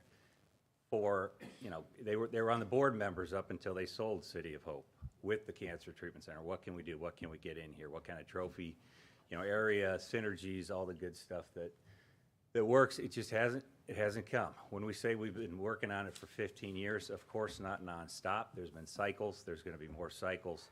If we tabled it today, we're not saying you can't get something in here in the next 15 years, but it'd be piecemeal. The likelihood that you're going to get somebody to come in here and develop this all at once and do what you're talking about and not risk doing 5 acres here and then it looks like a checkerboard at the end of the day. What we're trying to do is a true master plan that makes sense, that has all these uses. Residential has to be a component of that from our standpoint if we're going to do anything with it, okay? We're talking about, you know, putting in improvement plans soon into the city on the Litchfield, the test drive, Celebrate Life Away the Park. We're not going to move forward with that stuff. We can't if it's not going to have some component that we know at least makes the most sense. You know, as the mayor mentioned, we've met with the treatment center. I appreciate all the comments on the cancer. Dr. Tulipana did not have those concerns. He thought this, again, the park would be useful. Again, whether it's broken apart, the trails they could use, all those things. But at the end of the day, we're really talking about, do we want to do something nice in the near future that's got these uses? Or do we want to, you know, look at what's been out there for a long period of time, which is not, you know, that's just the reality, I think. It hasn't been just us sitting on this thing. The city of Goodyear, which has a top-notch economic development team and has for years, again, we've had multiple meetings with them. We haven't seen it. Again, Jim Grogan's not here. His flight got delayed, but he said over and over in the meetings I've been at, hey guys, bring us somebody. We'd love to talk to somebody. You know, we haven't had offers to buy the entire project, somebody with a vision. So what we're talking about is selling individual pads to first-rate apartment apartment developers, the commercial folks, the hotels, office, which we still have 15 to 24 acres in there. Candidly, you still have a bunch of land that hasn't been in west along the freeway between Bullard and the hospital. You know, that's not going to be housing. That's going to be whatever you guys are going to want it to be. So again, just in completely candid, you know, we've worked on this thing for a couple years. The family's owned it for 15. You know, we were hoping for, if we were going to get some of this feedback, again, to be totally honest, we would have hoped it was at that executive session in August. And, you know, we were on the agenda. You guys canceled it. We left. We heard one comment, go talk to the hospital. We did, got them to give us their support. And the rest of this, you know, it wouldn't have made much of a difference. We're not going to submit something that doesn't have the residential on it because we don't want to set anybody up for failure. So I appreciate very much again, the work of everybody and the willingness to let me talk. It's just, I want to make sure we're all kind of on the same page. Thank you very much. Do you want to close? I was going to make a amended motion. Oh, well. Amended motion, but. Well, wait a minute, he's got an amended motion that he wants to put on there. Before he does that, let me hear from the attorney. Yeah, I think you'd asked a question earlier about procedurally how to continue, Right. to move on. If you want to postpone it for a later date, you can just make a motion to continue. Council approves that, we'll move it off to a later date. Staff will take the comments that council has received this evening and go work with the applicant and bring it back at a later date. There's certainly amendments that could be made. Just remember that, this is a jurisdictional rezoning, so if anything significant, we probably need to go back through the process anyway if we're going to make large-scale changes to the land use plans to make sure that it went through the public process. If we wanted to make a change as far as that hybrid period, I think that probably is fair game tonight through an amendment. But those are kind of the options as I see them. But if you want to make a motion to continue, that's probably the easiest, to let staff work through the options with the applicant. Let me ask you that. If some of it is to do with the actual facades or the look-see of the actual, I think that's more difficult because it's a PAD, and those concepts are contained in that PAD booklet. So I think that's hard to kind of do on the fly at a council meeting. So if you're going to look at the facades and the design standards, I'd probably recommend that it be continued and staff have the opportunity to draft something to present to council. so if Councilmember Hampton makes a motion, then that's probably not going to resolve the issue from what I'm gathering, from what I'm hearing from everybody else as far as the facade. So with that being the case, it probably makes more sense to get a motion, unless I'm hearing anything different from anybody on here, a motion to just what? To table it, and we'll run another date so they can go back and give that? Because it doesn't sound like to me that it's here, what you've got to do. Does that make sense? Am I getting nods of yes from everybody? I got a potential mixed solution, so. Go ahead, I'm listening. I'm Okay, listening. so I'm okay with an amendment that will approve the commercial portion, so we can get the additional height for a potential user. I'd be okay getting rid of the 18-month and making it office commercial, but then the rest of it being at a later date. Would be Well, you might as well kill all that at the same time, though. would be my. No, no sense, no, Well, and why I bring that up is in case our economic development department needs and gets something sooner than 18 months, so that we have the added height. That's the only thing we're adding to that particular C parcel. So I'm not sure how long this is going to be tabled for. I'd hate for someone to come and we don't have the height. We have to come and do another height. I want it ready to go, I guess, if that makes sense. So that's my potential thought right now. I don't know, let me ask the attorney. I mean, that's like a partial fix, but we still got to come back again. Got to come back. Yeah, I think my recommendation would be that you postpone it to a different date and taking those elements into consideration and bring back a totality of the PAD. So I think piecemealing it gets a little difficult. I think to your part, though, Councilmember Hampton, is that if something does come, I think we can move quick enough, because one of it's already commercial, right? It is. It is already set for commercial, so. Just trying to knock out the height Yeah. requests, so, but yeah. It would have to come back before us anyway. Yeah, so, am I getting some consensus from everybody around here? Well, Mayor, I think you need a formal Yeah, motion, so I'd I like to can- make a motion to continue the public hearing or table this item until staff and the applicant work out any necessary changes that they've gleaned from tonight and bring it back to council at a date that they choose. All right, we got a motion, we got a second? What, hold on. Okay, I see the motion, I see a second. Okay, we're good. Everybody all right? Now we can open up for vote? All in favor? Aye? So we're directing staff to go back, do some tweaks, and then bring it back. Hopefully not too long. You can come up with something, okay? Thank you.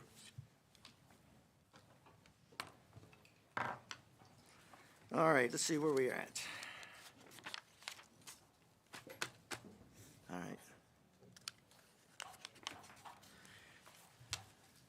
Next public hearing item is to consider the annexation of land on the southwest corner of West Lower Buckeye and Citrus Road. Open the public hearing.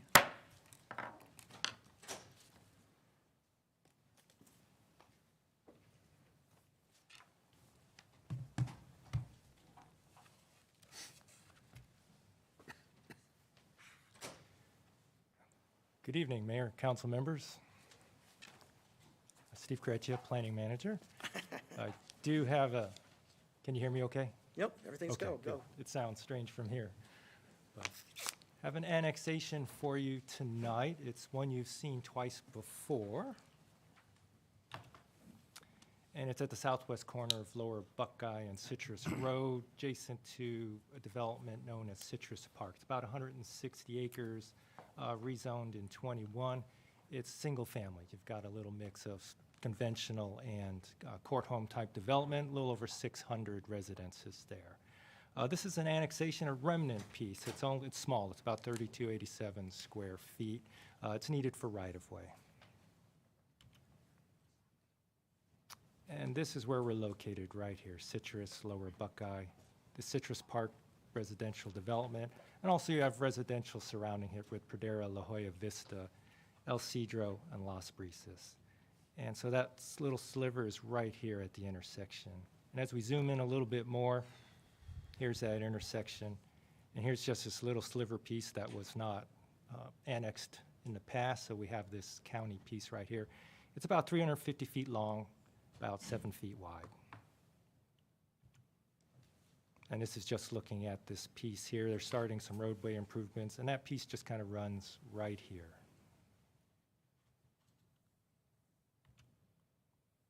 And again, this is just more of a technical look at it. Again, it's a long linear piece that the city needs to complete roadway improvements for this area.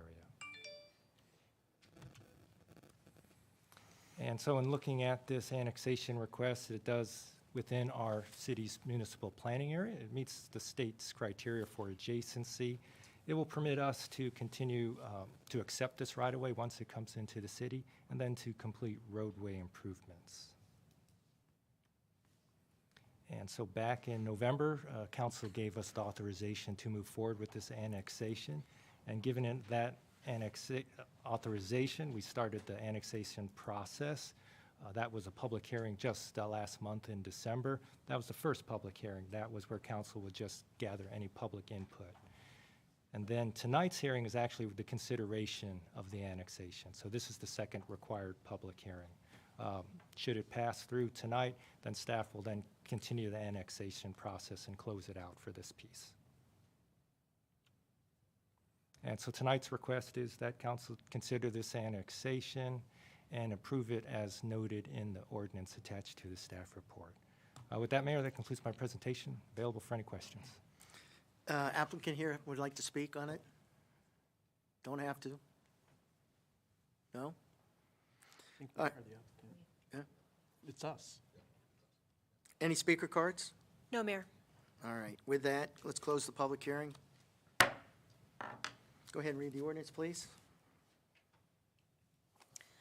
Adopt ordinance number 2022-1568, an ordinance of the mayor and council of the city of Goodyear, Maricopa County, Arizona, extending and increasing the corporate limits of the city of Goodyear, Maricopa County, state of Arizona pursuant to the provisions of Title IX, Chapter 4, Article 7, Arizona Revised Statutes and amendments thereto by annexing approximately 3,287 square feet of land generally located at the southwest corner of Lower Buckeye Road and Citrus Road, which is contiguous to and surrounded by the existing city limits of the city of Goodyear, and providing a city zoning designation of AU agricultural urban, providing directions and an effective date. Let's see, can we get a motion and a second? We've got a motion and a second. Open for council discussion. I got Councilmember Campbell at first. Yes, Steve, refresh my memory. Why was that little section not annexed to begin with, or part of the deal? How did we end up with this little strip of something? What happened? Mayor, council members, that was a mystery. So that was. That's what I thought. Yeah. It was a while ago. It has a county roadway easement over it, so it was always intended for right-of-way, roadway use for, Citrus and Lower Buckeye. Why it was not exactly included, back in the day when it initially was annexed, I did not find any. And we found it when the Citrus Park was going to be developed, and we realized that we didn't own a part of that land. Correct. Between the city teams and the applicant's team looking at it, yes, they were like, oh, yes, we have a remnant we need to clean up. Okay.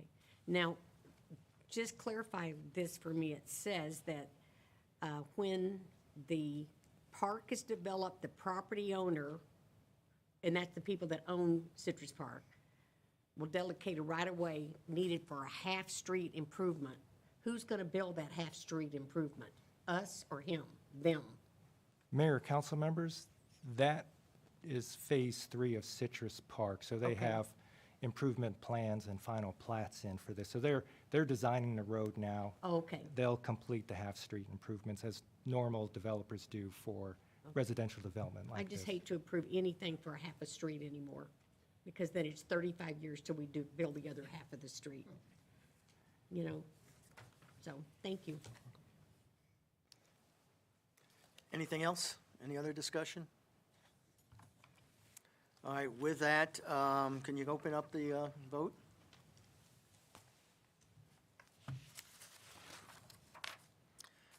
Passes 7-0.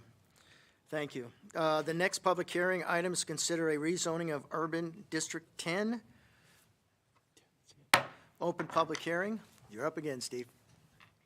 Thank you, Mayor. This next item is a rezoning. It is just west of the previous public hearing item. It's about 44 acres located here just east of Bullard, north of Celebrate Life Way here. So Van Buren and Bullard. Cancer treatment right here.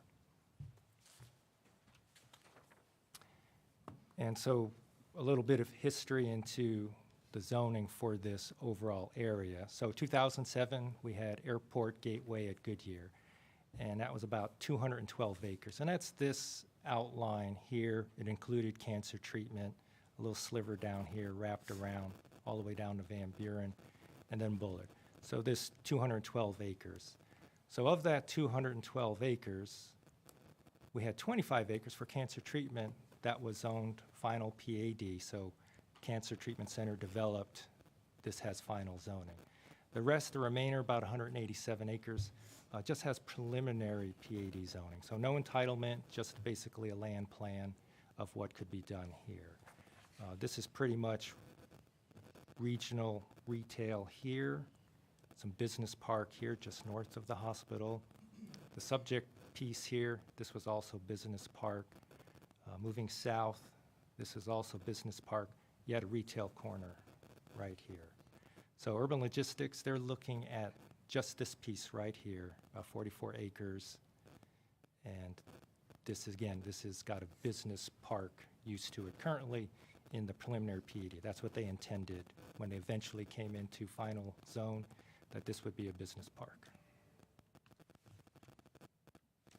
And so the request tonight is to final PAD zone this property. So Urban District 10 is the name of the PAD. And their intent is to develop a commerce park, commercial uses type flex industrial type uses. All of those uses established in the PAD. Development standards will be based off commercial, so they'll follow the C2 development standard. So like 56 high buildings, that's the max height. They'll also be subject, though, because they are proposing some industrial, light industrial type uses, screening standards for outdoor areas, truck courts, accessory type equipment in the back. Those would follow all of our industrial zoning district standards, which are more strict. Also, they are proposing to landscape Bullard Avenue, following the theme that Bullard Avenue has south of Van Buren. They would do that here. They've committed to do that. So they'll plan for the 50-foot wide buffer with the enhanced design.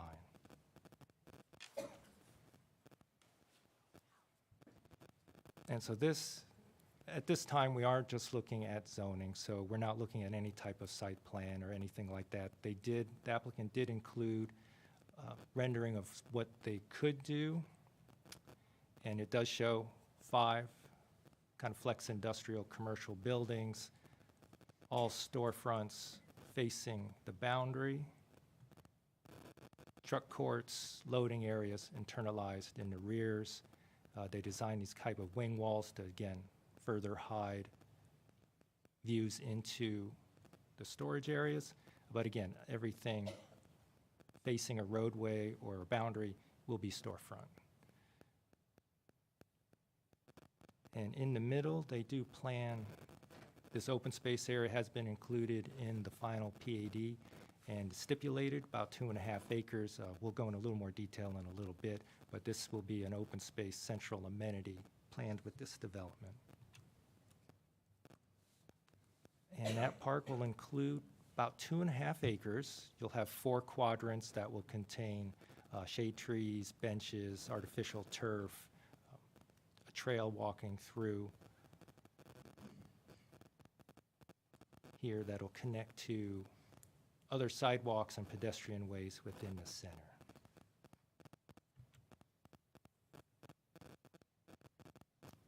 And this is a rendering of what a potential building could look like. They're looking at metal elements, changes in materials, glass storefronts, shading elements for the entrances. They do have a set of design guidelines in the PAD, and they talk about some of these design elements of multiple use of colors, accent colors, and materials. And so, as this is a request for rezoning, staff did need to follow our citizen review and public hearing process. That included notices mailed to surrounding owners, legal advertisements, posting of the property. This is incorrect. No opposition to date as of when this presentation was made. Since that time, I know council has received several inquiries in opposition to this rezoning. From a staff evaluation point, we have looked at this rezoning in terms of the conformance with the general plan, with our zoning ordinance, design guidelines, and engineering standards. We do find that it meets those evaluation criteria. On January 11th, this item was taken to the Planning and Zoning Commission, and the commission did vote 6-0 to recommend approval to the City Council. With that, Mayor, that concludes my presentation. Available for questions. The applicant is also here, available for questions. They have a presentation as well if needed. Would the applicant like to present or like to talk? Come on up. Yeah, I brought some slides tonight. For the record, my name's Shane Alleman with Tiffany and Bosco, 2525 East Camelback Road, Phoenix 85016. We're pleased to be here tonight. It's been a long time working with various departments of staff, as well as the Cancer Treatment Center as well, to bring the proposed project that we have before you.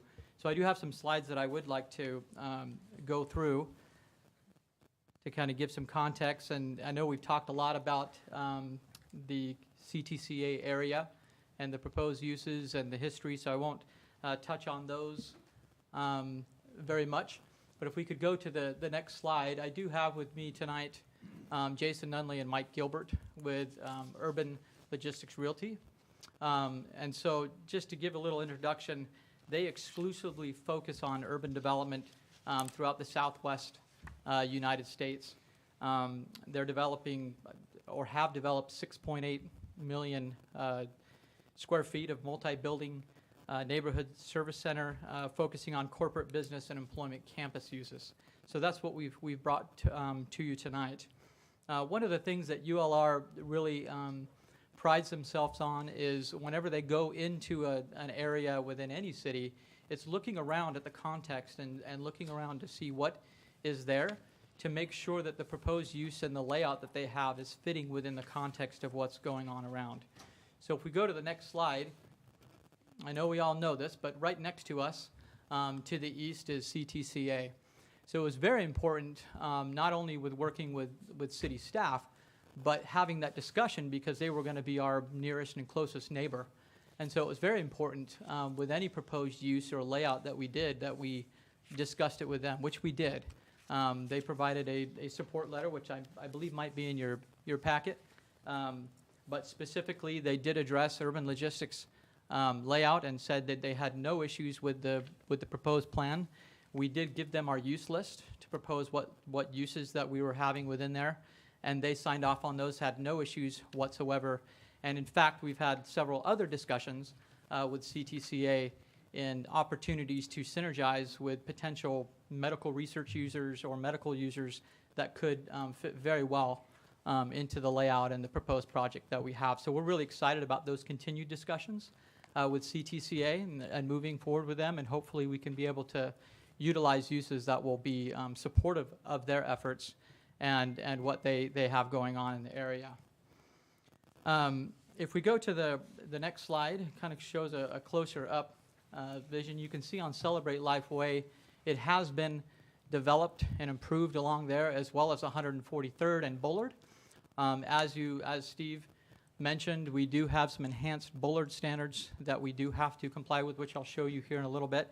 But basically, the application before you is for a business commerce park themed type development that accommodates a lot of different employment, commercial, and office type users that could go here. So it's not really your standard industrial warehouse project. It's more of a commerce park type of user that brings a different kind of user to the project.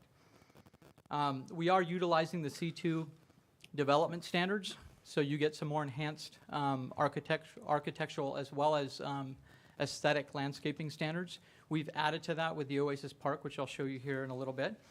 But we feel like this is a prime location, working with CTCA as well as being right by the freeway and Bullard Avenue, and being able to bring a great project that enhances not only aesthetically, but in so many ways to synergize with the area around us.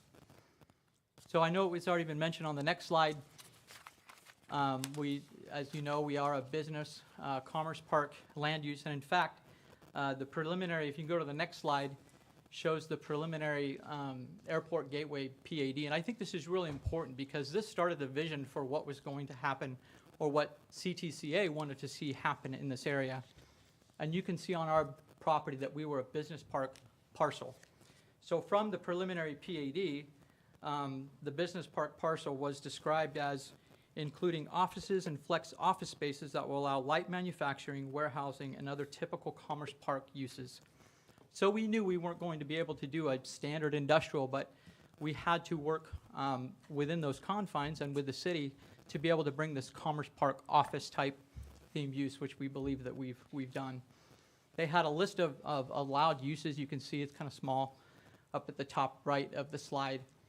And we built off of those. You can see some of those in their professional medical office buildings, light manufacturing, assembly, scientific research laboratories, and different things. And so we've utilized those uses and kind of built off of that to have our own use list within UD10 PAD, including excluding many of the noxious uses that wouldn't be appropriate in this area, as well as next to CTCA. And that was very important as we talked to CTCA to make sure we excluded uses that weren't going to be noxious or a problem for what they were doing there. So if we go to the next slide, I know you've seen this layout here of the site. So it really demonstrates a state-of-the-art master plan business office park that you can see here, really envisioning more neighborhood type uses, businesses, employment uses in that more campus type setting, rather than just a stark, big warehouse building development. Some of the users that ULR goes after, it's really a distinctive class of development, which they foster a mixture of office spaces, research, medical, showroom areas, with a storage and warehousing component. So you could imagine there's users, maybe a smaller business that's looking for a little area to have office up front, or have a showroom, or have something where they can wow their customers, but also need a little bit of storage or maybe some areas in the back. So it's really set up to not just be a straight distribution warehouse center, but more of that commerce office park layout. As you do see from the aerial view, up top, you can see the truck courts. But if you were on the ground and you saw that from the ground, you wouldn't be able to see those. We worked with staff to make sure it's not only stipulated, but also shown that all of these areas will be screened so that all you see is the building. So it really focuses on that campus business layout part of the area. One of the things that we're really excited, of course, is in the center of all of this. We call it the Oasis Park. And this is a component that ULR likes to add to their projects because it really makes it a different and a distinct development. It allows for a gathering area for the employees, those coming to the site, and there's lots of different things that you can do to it.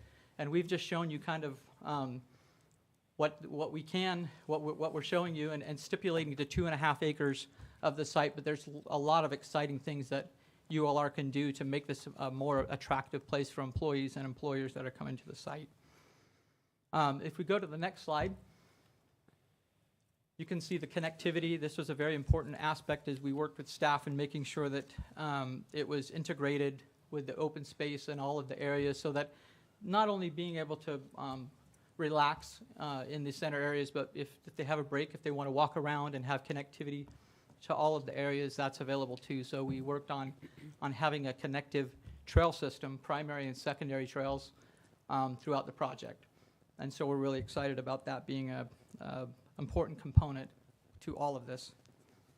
If we go to the next slide, this is some of the concept inspiration that will be part of the landscaping and also bleed into the architecture and the overall feel and look of the area. So I've just included some of these slides just so you can get a feel for what ULR tries to accomplish with their developments. You can see the next slide as well shows some of that concept inspiration. Really looking to the environment and to the place that they're at and being able to add those architectural and aesthetic components, landscaping components that really enhance the space and make it not just this stark, warehouse, but really a commerce office park layout, really conducive to the employers and employees that are on the site. Of course, the next slide, I think you've all seen this. I think what's important to note is we worked really closely with staff. We started with a short list of development standards that could be part of the PAD. We ended up with 17. So we have codified as part of the PAD zoning 17 design standards that address the colors, the materials, all of those different aspects of the buildings that will be part of the PAD, so that when we get to the next step of the site plan design review, those will be required, those different elements that we presented and showed to the city. So we're excited to get into those next application processes and bring really an exciting project to the area. So with that, we are excited to have ULR come. This will be their first development in Arizona, but they have a lot of experience behind them, and they're really excited to have this be their flagship project. And they're excited that they've been able to work with the city, work with CTCA, and know that they're going to be a great neighbor to all of that and set kind of a precedent for what's going to happen to the north and the south of us for the future developments that come in. So with that, I'm happy to answer any questions, and we're excited to move forward. Thank you. At this time, any speaker cards? No, Mayor. Anybody in the audience like to speak? With that, I'm going to go ahead and close the public hearing and ask the city clerk to read resolution number 2023-2285 by title only. Adopt resolution number 2023-2285, declaring as public records of certain documents incorporated by reference in ordinance number 2023-1569 related to the rezoning of urban district 10. Will the council please enter a motion and a second to approve the resolution? I've got a motion and a second that I see on the screen there. Open up for council discussion. I see number one, Councilmember Gillis. Can you tell me, do you have any idea of tenants at this point? Yeah, I'll have Jason with ULR address that question. Okay. Good evening. My name is Jason Nunley, 2801 East Camelback. Thank you for the opportunity to be here tonight. Very blessed to be here. It's a great question. Been asked it a lot. And the honest answer is no. We build these projects speculatively. We build them, but with a high confidence level in the kind of tenants and businesses that we attract, because we've done 50 plus of these buildings, same size. We specialize in exactly what Shane mentioned, multi-building, multi-tenant business parks. And because of the size, because of the orientation, because of the way that the project is designed, it really has a bent towards higher end, higher finished users. So we've done a lot of work in the past with healthcare companies like E4D, that's a dental technology company that has a research and development portion to it, a technology training portion of it, and a light manufacturing portion of it. With Safe Smile, similar, so we've done a bunch of medical type related uses. There are, the kinds of businesses that come in and growing, thriving communities need. Sushi. We've got sushi in our business parks. that comes in and then goes out to all the sushi restaurants.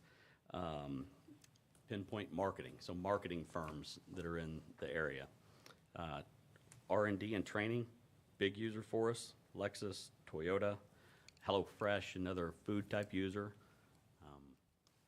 It's a difficult question to answer succinctly, so pardon my rambling. I just wanted to give you a little flavor. That's okay. That gives me an idea, though, of what you're thinking of. How big is this building, actually, the total square footage of this building? Cumulatively, it's 650-ish thousand square foot. So it's a pretty good-sized building. No, that's between all 5 buildings Right. combined. Yes, ma'am. So it's a pretty good size. And Yes, ma'am. Councilmember, we do have a stipulation that requires us to have at least 4 buildings, so it's not like we could come in and just build one big, Right. large. So what you see is what you get. Right. Okay, so let me just tell you exactly where I'm at on this. I'm obviously the newly elected up here. I know what I have told my constituents before I was elected. I know that warehouses, because even though it's smaller, and I like what I see, I like what you're offering. I think it's really beautiful. I don't think that's the place for it. The reason being is that I have been told by some people in this room, in fact, that we do warehouses on the outskirting areas of the city to where nothing else is being built. And that has sufficed people in the city because they're tired of warehouses and they're tired of apartments. And you kind of understand that. They do not want warehouses, big or small, in the city. And they've made that very, very clear.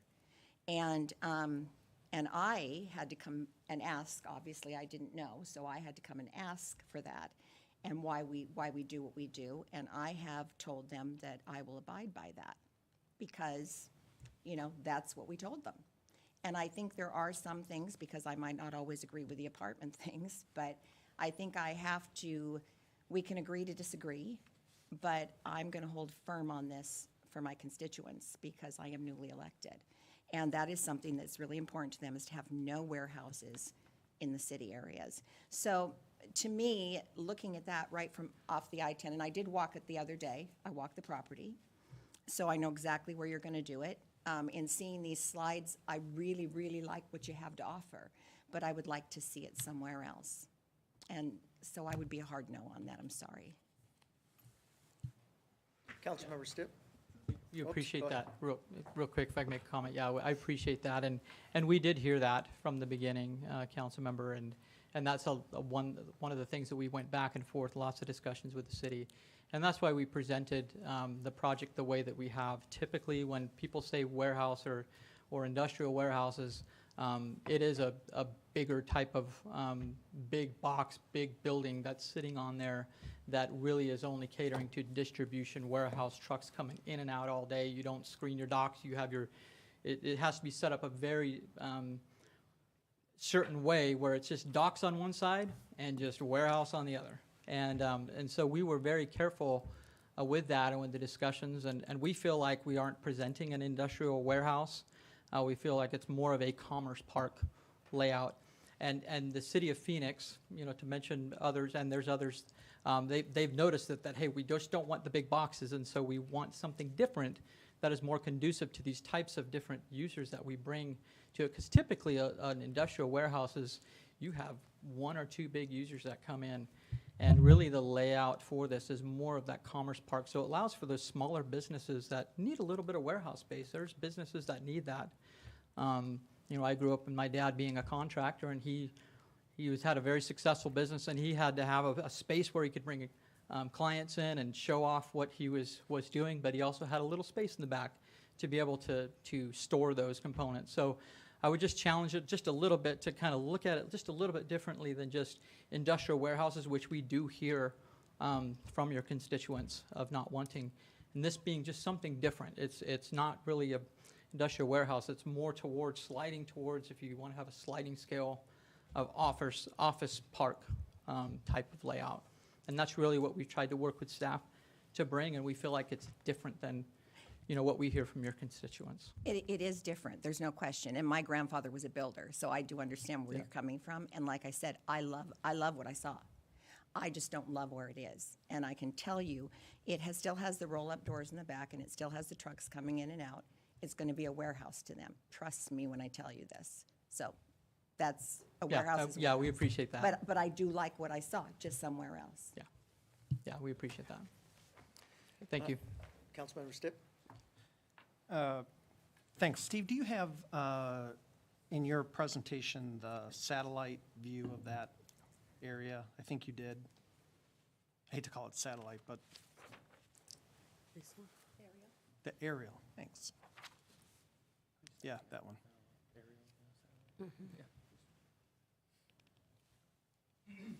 No, actually go back. That one, that'll be sufficient. So I'm going to do the old, with all due respect to my new council member partner here. Go ahead. But I'll do it behind. I'm not sure where we only put these kinds of uses on the outskirts, because if you look at this map alone, directly across the street from this site is a manufacturing facility, Southwest Specialty Foods, where the cursor is right now. Those 6 buildings are a different classification of this very product. Light industrial, roll-up door in the back, storefront in the front. We've got a lot of small mom and pop shops in there, auto repairs. My son's lacrosse coach had a lacrosse training facility in there at one point in time. And then across the street and up is the Schneider's, what used to be Schneider's, now Campbell's snack food manufacturing. Come down to Van Buren and go east, and there's the Baker Development Building in there, plus and then right where Steve's cursor is, right north of there, is another small commerce park, roll-up doors in the back, storefront in the front there, and there's a plumbing supply place in there, for example, that's got a distribution, quote-unquote, out the back door, but it's a retail front in the front there. And I can go on and on and on, but that's just right on this map. So I don't know that I would agree with the assessment. They only go on the outskirts. Well, So that's what just- I've been told. Yeah, and I don't know again, we don't know where the information's coming from, but, I mean, just looking at this one map, just to kind of set the, quote-unquote, set the record straight. So, Steve, thanks for putting that up. The difference between the commerce center concept and warehouses, so if you go to the site plan, which I think is toward the end, this one, there does not appear, and I'm going to look at the urban logistics folks or whoever, there does not appear to be room to get a semi to back into that area. Is that, somebody answer that for me? I'm sorry, which area? You're not going to cross-dock trucks in any of those between buildings. Yes, it can. Yeah, he's going to. You're going to cross-dock in there? Oh, cross-dock. No, I'm sorry. I misunderstood the question. But yes, for the example, like the sushi supplier, they will have a truck come in, unload, and then put it into box trucks or something like that and take it out to serve the community. So, but it's not a FedEx semi-in, unload, reload a semi out. This is the truly opposite a of that. commercial commerce situation, correct? Yes, sir, that's The way I correct. understood that. We had the military contractor that I worked for, our first office building down in Florida was in one of these. Offices in the front, we had a small warehouse in the back that we could put a truck in, store materials. At grade, not at grade, I mean, they've moved around a couple times based on the materials that we needed. And we currently, as a city, we don't have much of this left. And we have a lot of high-end technological facilities, the robotics facility, all the data centers, they need stuff. it's all brand new, so nothing's broken, but when that stuff starts to break down, we're gonna want to have those suppliers and repair companies here in the city. This is the kind of place that they would go to, based on, you know, I think what we all hopefully commonly know as this commerce thing. So, does this make the most amount of sense? I think given where, right down Bullard, where all of those facilities are, it tends to make some sense. Let's put this commerce by where they will go and service those machines and service those data center components. So, you know, kind of talk about what makes the most amount of sense and where. I really look at this and wonder, it may be a higher end for mom and pop, but if mom and pop have been really successful and they want to move from across the street to this, then mom and pop are doing really well. And it doesn't have to be 100,000 square feet. What's the smallest? Well, we can go down to 10,000 square feet or less. Yeah, so you can go small, and or you do can go the whole, frequently. or the whole thing. So if I've been wildly successful, I can take 50,000 square feet or 60,000. But if I'm just starting out and I need 10, I can get 10. Is that how this flex works? And the goal is to grow along with our partners, along with our tenants. So they may start in 10,000 square foot, but as we come alongside them, help them be successful, the hope is that they stay here, they stay in the city of Goodyear as they continue to grow and expand. So for us to look at this as a, like everybody else does, it's only another industrial park, perhaps to use Councilmember Hampton's words, that may be short-sighted. That we have an opportunity to do something that people can grow into, or we can get some commerce closer. So I just kind of throw that out there, that I've said it 1,000 times out in public. Every one of these warehouse buildings is not a warehouse. It's some of it is a cross-dock, some of it is high-end employment center. It's manufacturing. I mean, they can be anything that we want them to be, or that the user wants them to be. That whole corridor, I think from what we originally had envisioned 20-some years ago, which was going to be the Price Road corridor of the West Valley, the minute that we started putting data centers down that street, that changed that entirely. So let's change with the time, and let's move forward. Somebody's made reference to the letter from CTCA, and I think for Vicky's standpoint, if we have that available, can we? I've seen it. You've seen it? I've seen it. Okay.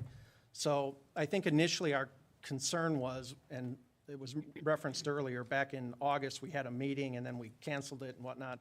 That was as a result of a concern about cutting CTCA off. And now you guys have had conversations with them. Is that correct? Yep. So. We have, and if I could just add on that, just for the record, I absolutely understand all your concerns. It's not the first time that we've heard this. For the record, when we came to the city and said, hey, we've got this idea for this vacant lot, first thing we heard was, not no, but heck no. We don't want industrial. We said, I understand. I think we're different. Would you give us an opportunity to sit down and just talk, have a dialogue with city staff, what it is that we're trying to do? The Oasis Park was not an add-on from the city. That's not something that staff came to us and said, hey, you should consider doing this. It's candidly, it's not something that we put on the plan to try to entice you to an aye vote. We're doing a 5-acre park right now on another project today that we're investing about $1.5 million into a park. It doesn't make financial sense except to say what we're trying to do is different. We're human-centric in our business. We're human-centric in what we're trying to create. It is an evolution of the product type that has a very negative stigma, and a well-earned negative stigma. We're not that. We rage against it. We war against it, which is why we're trying to swing the pendulum so far the other way to say, how do we incorporate public art into a business center, into a commerce center, to try to attract the kind of businesses that cities want to have there. But more than that, I get preachy here because we're super passionate about it. It is our fingerprints. It is our DNA on these. So it's every little minute detail that we try to think through with the goal of our mission to enrich the lives of others. There's going to be a single mom that works in this place. She's going to be there as much time as she's at home. how do we make her work environment a little bit better? It's not something that you can quantify. It's not something that you can measure. And it's just who we want to be at the end of the day. I don't have any other questions or statements. I think based on everything we've already done in this particular area and everywhere else, this is definitely a project worth supporting. All right, we got Councilmember Campbell up next. Okay, my question is, where have you developed before that we can go online and see your product? I mean, most of our product, I think, is online. Goodness, I'd have to check the website. Well, give me the state or Texas, whereabouts? Dallas and Houston. Dallas and Houston, okay. That's her place. Okay. I'm from Texas, so I'll check you out. Trust me, she'll probably go there. The projects are bigger. Yes, yes. I know. So is there any thought that you would be renting out office space? I know that there is not an availability of a lot of office space. People don't want to own the building. They only want to rent an office, whether they're an attorney or whatever they do. So do you do that sort of thing? So to be clear, we're not a WeWork. We're not a flex. I mean, you can't come in and just lease one office. So you got to do the whole building. But we do very frequently have users that go in that don't have any warehousing component. They finish out the entire space as office. There's marketing firms that come in and they like the high ceilings and they like it open because it's creative. So basically, this is just going to be warehousing somehow, but not necessarily a big distribution, but just warehouses. No, ma'am, and I could go into a thesis that would bore everybody to death as to why this doesn't work for big distribution or warehousing, but it's kind of like the easiest thing I think that we can equate it to oftentimes is retail, because it's a product type that people understand. There's giant mega malls, and that's retail, right? In the truest form of the word, that's retail. But then there's also the neighborhood strip center that has the dry cleaner and the Starbucks in it and the doctor's office in it. And that's also retail. But they're very, very different, and one doesn't serve the same users. We're the strip retail center in your neighborhood. Okay, I'm done. I'm done. Thank you. All right, That's it. Councilmember Loretano? Okay, I think we're kind of getting hung up on industrial. We are. And I think that's, I think we need to have a little kind of like, if I could help vision this, what I'm understanding you're saying is that this is not going to be a cross stock. This is not going to be a FedEx or a UPS or a giant warehouse they're just going to distribute from. Is that a fair statement? It's 100% correct. My understanding from what I've heard and what I've looked at, it's like, I think if we think of Scottsdale Air Park, where there's a lot of businesses like this. My mom growing up, she used to work for bookkeeping for a gift store. And same thing, they had the office in the front, and these stores were in all the malls in Scottsdale. And their product, when they came in to go to the stores, was in the back. So the front was a full-on office, and then the back was where you would just have the product that would go out to your stores. So when Bill and I are done with our council, we can open Bill and Cherry's great honey farm, and we can have our product. Yeah, that's kind of scary. But we can have our product in the back to have our customers, but we can meet with customers or people in the front. Is that a good observation? If you ever want a job helping explain what we do, please let me know. You did it better than I did. So how I see this is, and to let people know, I had a friend that wanted to open a school of rock. Couldn't find this type of location in Goodyear because we don't have it. And that's where they have kids in, and the Alice Cooper school thing and everything. And it's like, oh, why didn't you come to Goodyear? Well, I tried. I couldn't find what I was looking for here. So I think we need to tell our citizens that this is not industrial per se. And I don't think we have a business park designation in our zoning type thing. So it all goes under light industrial or industrial. I'm looking at Christopher like commercial, yeah. Commercial or, Yeah, so it's kind of like a hybrid that we really don't have a place to put it, so people hear industrial and they jump to warehouse. And I think we need this for the small user, and what I'm looking at is like when, I never get these initials right, TCM, TMC? TSMC. Yes, thank you. I knew you'd have that. They're going to be bringing a lot of smaller businesses with them, and they're going to be looking at not large industrial, but this is the type of spaces that some of those tech companies and stuff are going to be looking at, not just in North Phoenix, but throughout the valley, and we don't have that now. So I like the fact it's a high quality. Are there anything in the stipulations to let our residents know it's not going to become a cross dock? Is that- We do have a minimum of 4 buildings, so that in and of itself, I think, Keeps prohibits that. it. There are also stipulations in the view corridors that really prohibit you from doing almost anything but what's shown on that screen right now. I think it's a needed component that we don't have in our portfolio right now, and I think it's needed for the businesses. You're not backing up against the freeway, correct? That's correct. So that's not taking the freeway frontage. I think that solves that problem. And I really think you're going to see the smaller to mid-sized businesses. You're not going to see Amazon come in here. You're not going to see, these large businesses. I think you're going to see small businesses that want a nice place, and probably some tech and some things like that. And I think that if you market it towards that and get that synergy, that would really help the medical and the technical and put those together. I know in Long Beach, there's several places like this, right by the airport, right by Long Beach Airport, that there are several places like this that have some of the higher tech and higher, and even kind of like what you were saying about there's soccer clinics, we've been to places in Goodyear like this where there's gymnastics. They open it up and they do the gymnastics. They got the beams and everything. We had a bouncy house in Goodyear out of a place similar to this. So I think it's a good fit, and I think it's what we need. I just think we need to help our residents understand when it says industrial, it doesn't mean giant trucks are going to be backing up 24/7. So I just think I want to work with that. So I am going to support you on this. Thank you.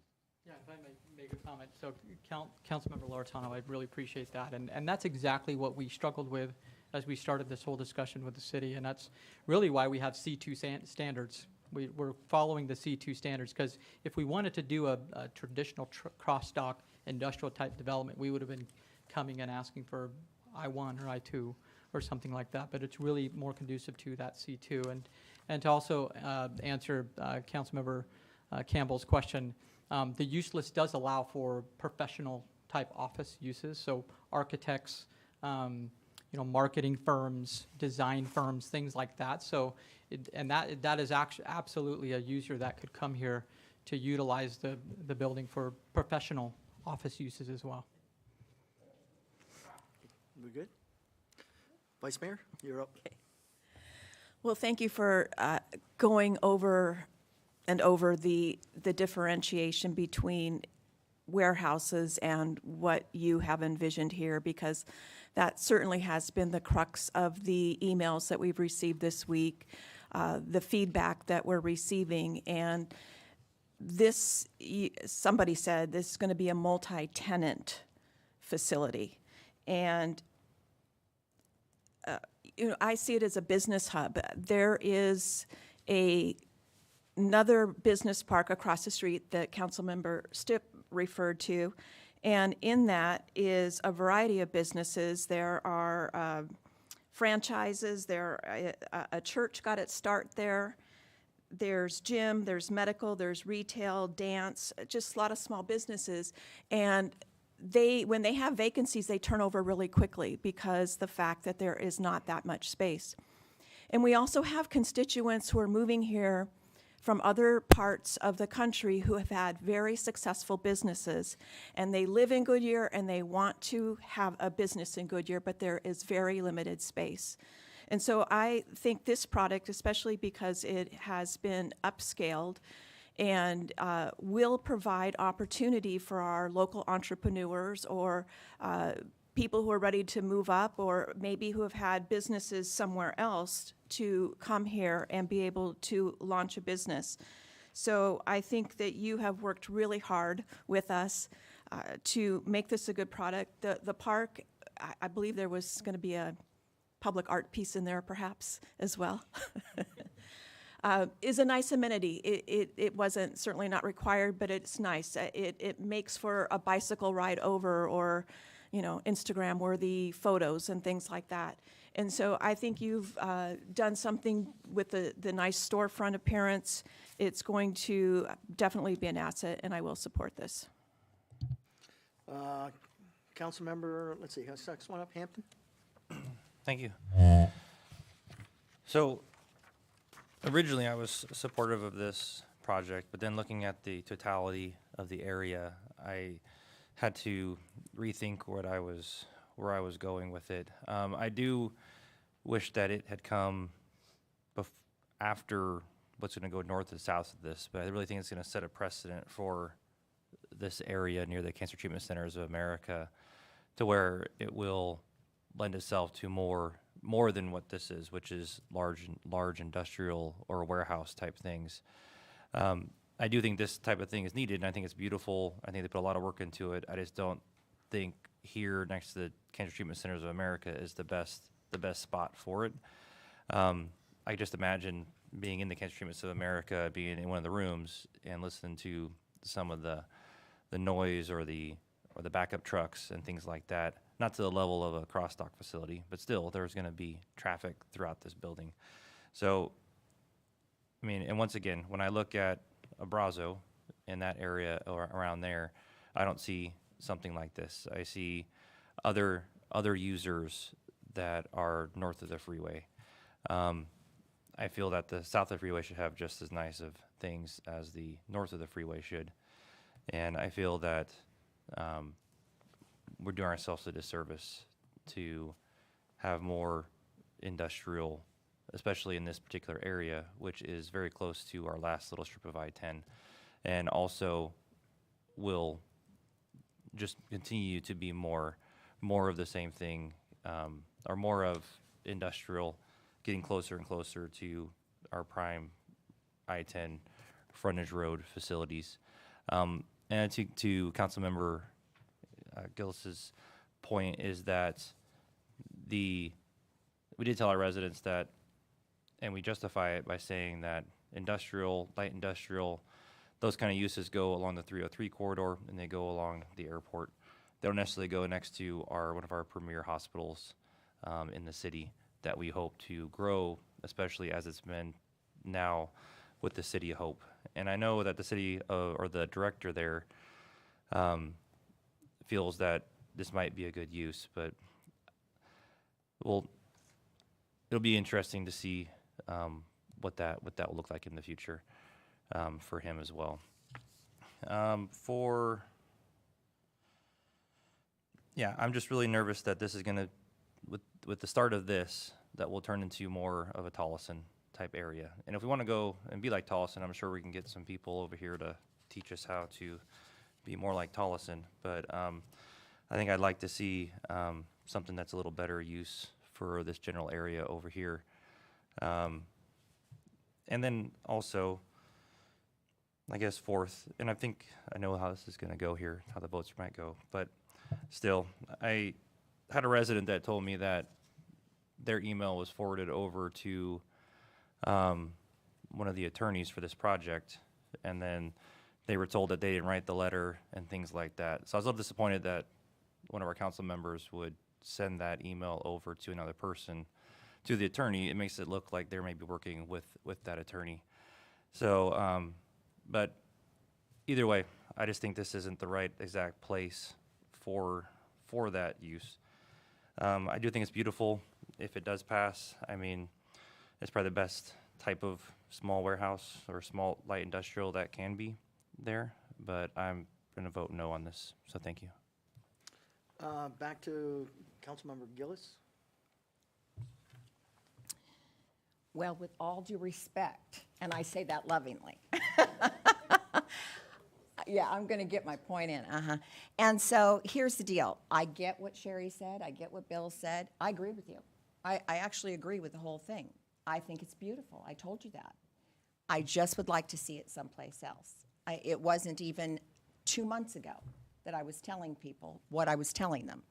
And I'm not going to go down looking like a liar. I'm not going to be that kind of politician. But if you were to put it someplace else, I'd be a hard yes, because I really think it's beautiful. I just don't like where it's at, and I'm going to stick with that.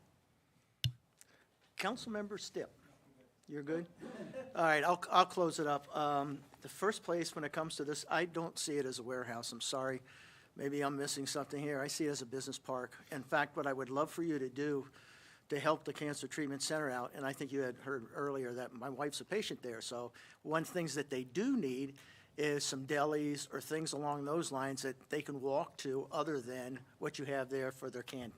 All right, so if you could put like a deli in there or something else that they can get some food prepared in there, that gives some options, that would really be nice for them, because right now they're limited, and some of them are in there in between, and I can tell you from an appointment standpoint, she can go at 8 o'clock in the morning for some blood work and not do the chemo till 1. So she's got 3 hours, she's sitting there staring at the wall. So if you could get something like that they come, even if it was a little something trinket shop to look at, to distract them from just sitting around inside in a waiting room for all that time, it would be really nice. So just some idea of what you might want to put there would be appreciated. And with that, I guess we've got everything in there. Can we, let's see, where are we at? Go ahead and vote on this, please.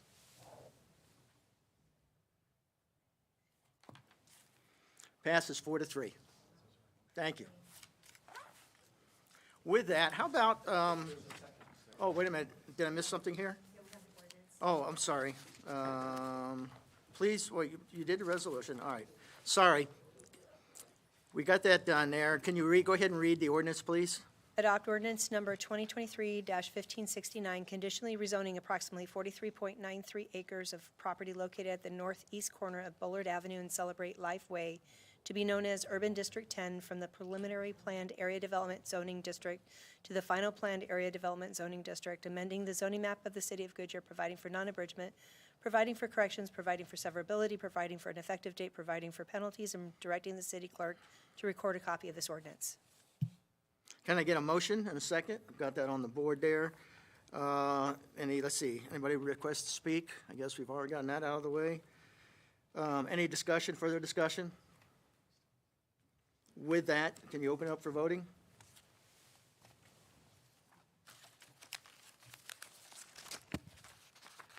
Passes 4-3. All right, with that being said, we have another public hearing, but was anybody up for a break? All right, how about, what do you think, 10 minutes? 10-minute break? All right, let's break for 10 minutes, please.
I know. Everybody ready to get started? We good? All right, Christian, I say the next public hearing item to consider rezoning 8.62 acres of the Ascent at Canyon Trails Development. Open the public hearing. Please introduce yourself. Good evening, Mayor, City Council, welcome. My name's Christian Williams. I'm a principal planner here with the City of Goodyear. And today I'm here with a request before you from Brian Greathouse to conduct a rezoning on a property within the city. So this property is approximately 8.62 acres, and it is located in central Goodyear within the Canyon Trails Master Plan community. It is specifically located on the southeast corner of 158th Avenue and Roosevelt Street.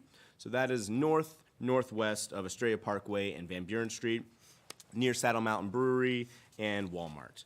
And the property is currently today zoned planned area development with an underlying zoning of commercial. And the property is located in this red box right here. So there's Saddle Mountain, and there's Walmart, and there's the property we're talking about today. So zooming in a little closer, you can see that the project is in red right here. It is south of Canyon Trails Phase 1 residential development. It is north of Travis Park at Canyon Trails residential development. It is west of Parkway Village, again, our favorite Saddle Mountains right over here. And then you've got Walmart right up here in the Estrella Roosevelt Commercial Center.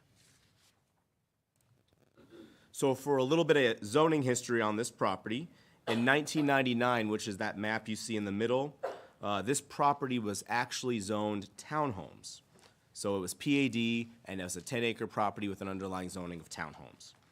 Another note I'll point out is that in 2005, the Canyon Trails Town Center was rezoned.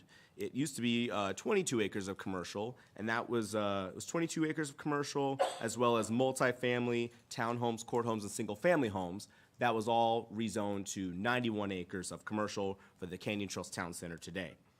As you'll recall also, back in September of 2021, 12.7 acres of that property was rezoned back to multifamily to create that mixed-use center that's being built right now. So the town center still today has 78 acres of commercial opportunity, about 300,000 square feet of commercial opportunity. A lot of that now has been announced that there's some cool things going in there today, now that it's a mixed-use center.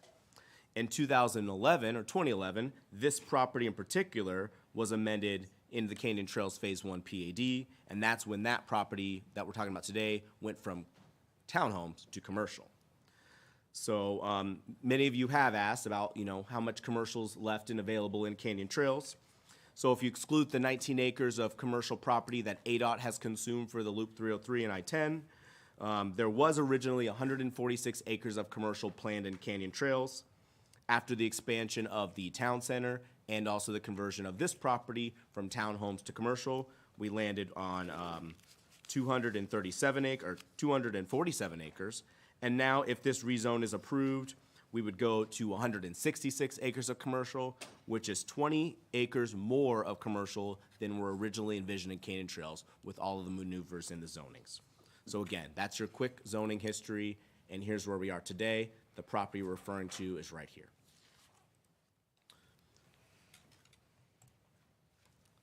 So the applicant is requesting that zoning change from the current PAD with an underlying land use of commercial to neighborhood with an R1A single-family residential attached with a PAD overlay to facilitate the development of a single-family attached townhouse community.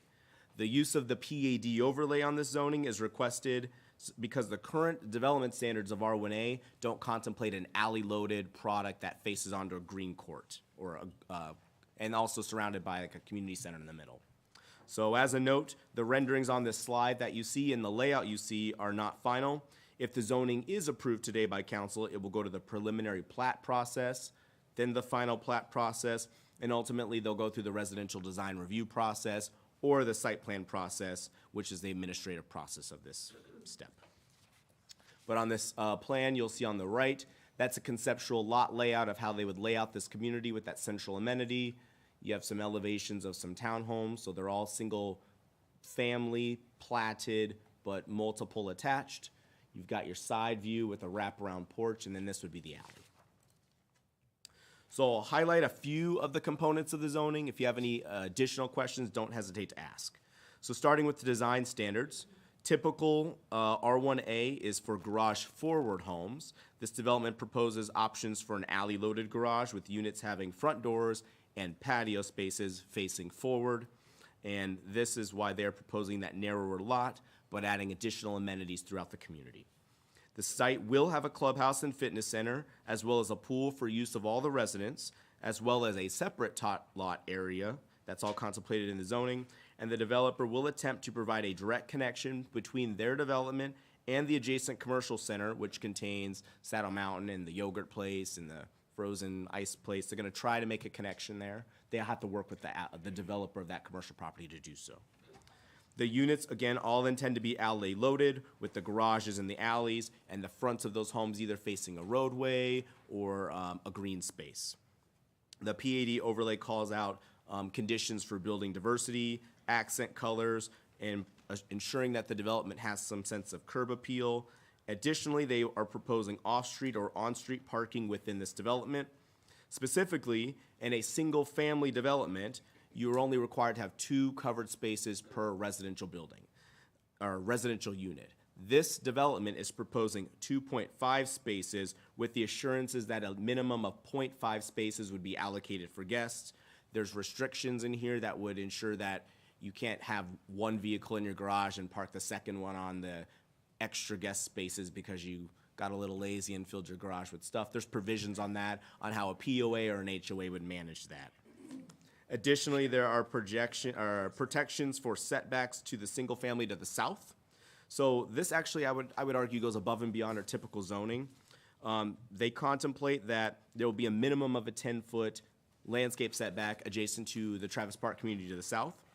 Additionally, there will be no 2-story elements of homes within 15 feet of those single-family residential units, and no structures like carports or things like that within 30 feet. So again, if this were to be developed as another single-family development, you typically have maybe 10 to 15 feet of a backyard. This ensures you're gonna have no 2-story elements within 15 feet. To date, the city has not received any formal resident opposition. Planning and Zoning Commission voted affirmatively to recommend this for approval, and staff has evaluated the impacts of this proposed zoning on the greater community. With no major concerns being found, staff recommends you approve the rezone of this property from Planned Area Development Zoning District with an underlying land use of commercial to R1A single-family attached zoning with a PAD overlay titled Ascent at Canyon Trails as set forth in the zoning ordinance. And the applicant is here. They don't have a presentation, and I'm happy to answer any zoning-related questions you might have. Where's the applicant? Do you want to make any comments at this time, or you want to wait? That's your call. If you guys want a presentation, I'd be happy to give one. If you have questions, I'd be happy to answer them. But yeah. All right, let's wait and see what we get here from the city council, okay? Okay. Thank you. And with that, is there any speaker card, anybody, any speaker cards? No, Mayor. Anyone in the audience like to speak? All right.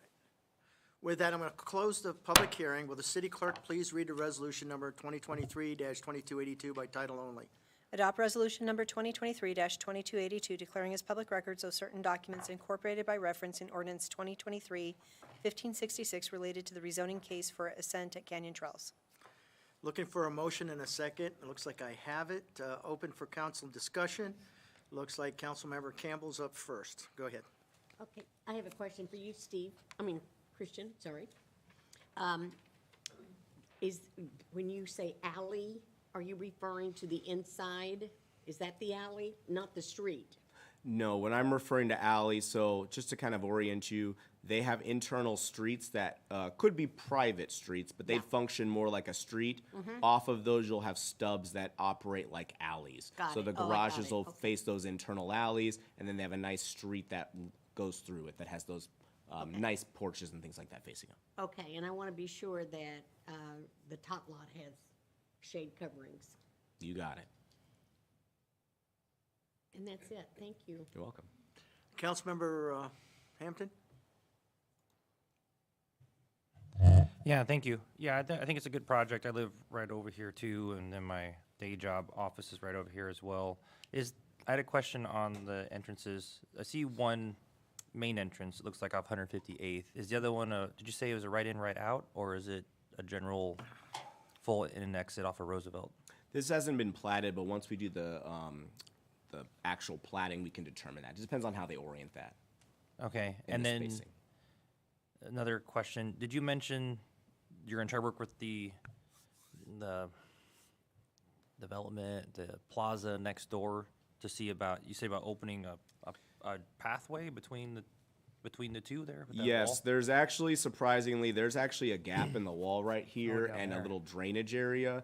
And the developer has an opportunity, if the plaza wants to work with them, to make that a little bit more aesthetically pleasing. They'll still gate that, but they want to create a path there so those residents can walk right over to the retail and support that retail there.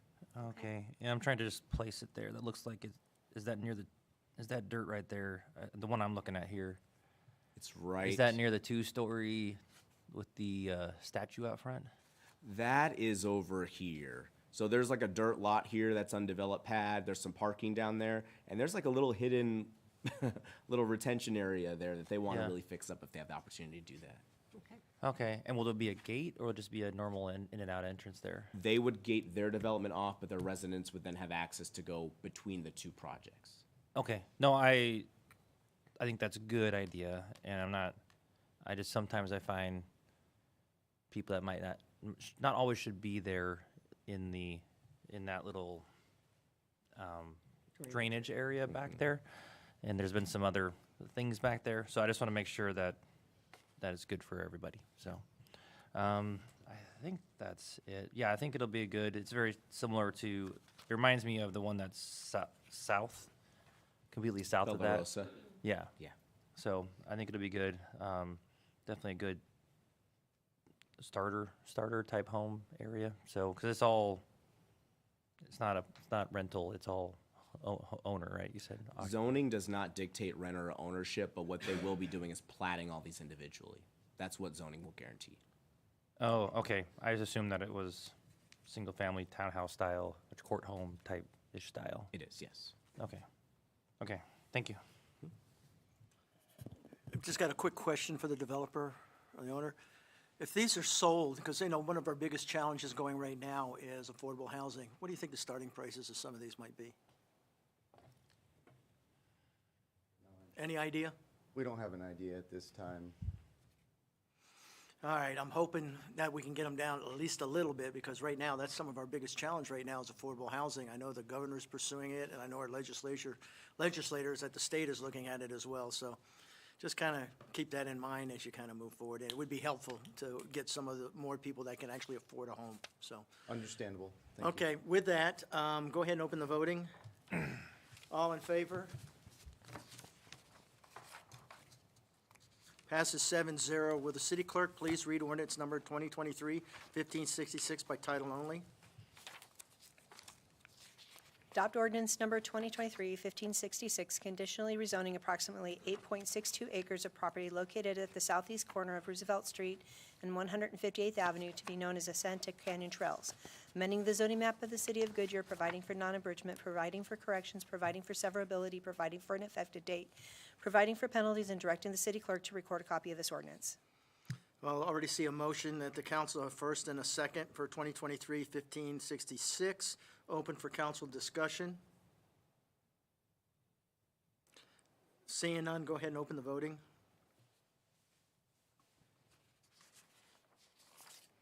Passes 7-0. Thank you. The next public hearing item is to consider rezoning 156 acres known as Fulton Homes from Plan Area Development to Plan Area Development amended. Open the public hearing.